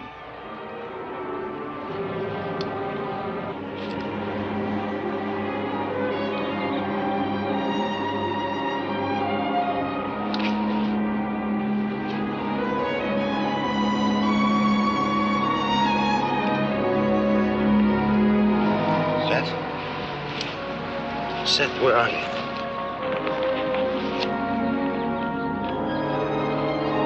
Seth! Come back here!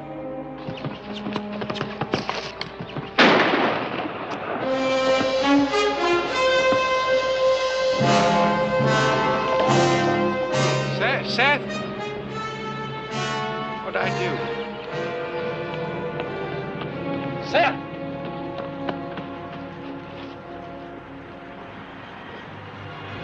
Early morning, June 12th.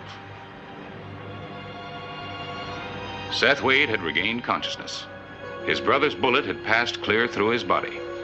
Now, you just take it easy, Seth. Old Milo will take care of you. Hurts. Stop it from hurting. I didn't Please. mean it, boy. You got to believe me. I wouldn't hurt you for the world. Here, let me have a look at it.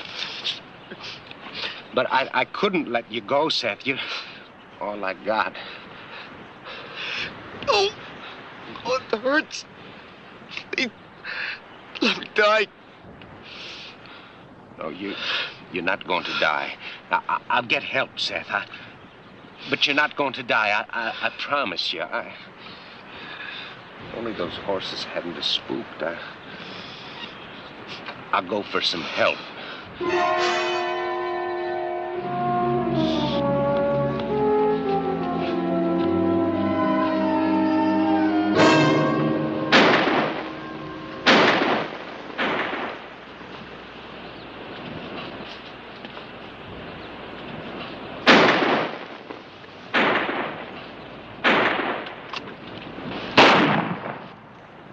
You hear that, Seth? Somebody heard my signal. You just hold on, boy. It's not going to be much longer.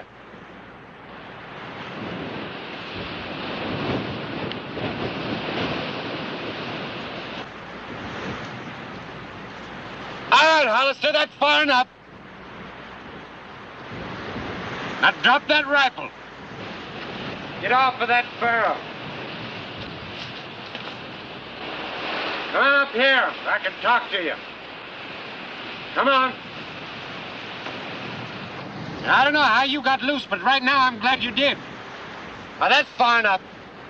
Now listen to me. Seth got himself hurt. You know anything about doctoring? A little. Good. I hope for your sake you're not lying. He's over there.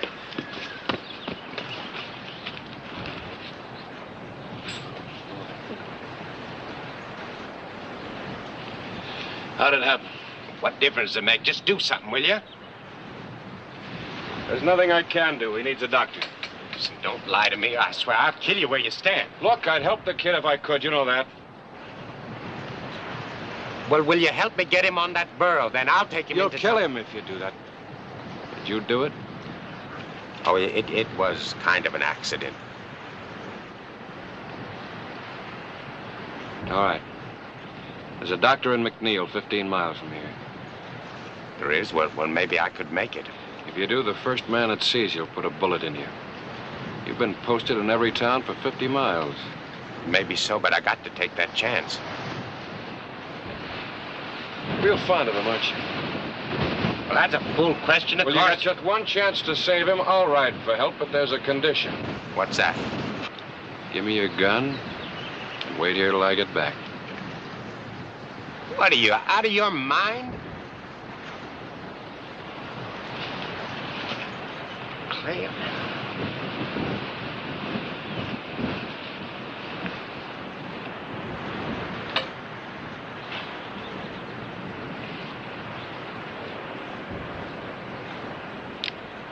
All right.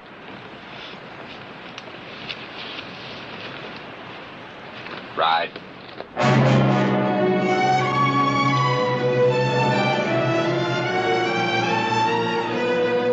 June 17, 1888. After 8 days on the desert, Clay Hollister had returned with his prisoner. Well?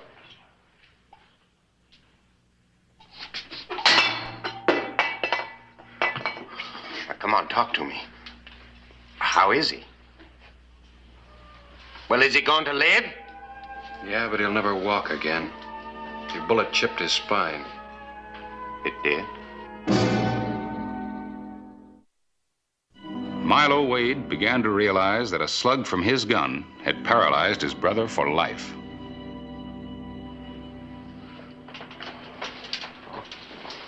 It was all his fault. I didn't mean to shoot him. Why, everything I ever did was for that boy. Everything. Does he appreciate it? No. He looks at me like I was some kind of dirt, and then while I'm trying to sleep, he goes sneaking off. That's what he does. Well, good for him.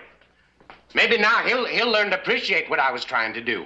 What did you do for him? What was I trying to do? I'll tell you what I was going to do. I was going to peddle the old man's claim, and then we was going to go down to Mexico and buy us a little place of our own, just the two of us. Now somebody else going to be enjoying all that gold. There wasn't any gold, Milo. What are you saying? Old Dietz' ore was just iron pyrite, like all the other claims he made. Oh, no, Hollister, I saw that gold with my own eye. It was bright yellow gold it was. Dietz was an old man. Sometimes they get a little childish, live in their dreams. Well, Dietz was like that. Yeah. Always dreaming, always making the biggest strikes. They were always iron pyrite. Yeah, but, I mean, it was yellow. I mean, iron isn't yellow. Iron pyrite is. That's why they call it fool's gold. Fool's gold? Fool's gold? But, well, ain't that something? All of that for nothing? For fool's gold? Well, that's some joke on me, isn't it, Hollister? Fool's gold. Whistle me up a memory, whistle me back where I wanna be, whistle a tune that'll carry me to Tombstone territory.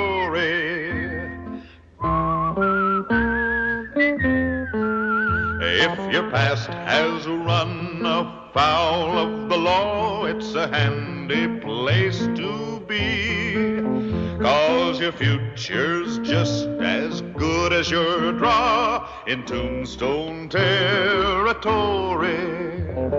Whistle me up a memory, whistle me back where I wanna be, whistle a tune that'll carry me to Tombstone territory.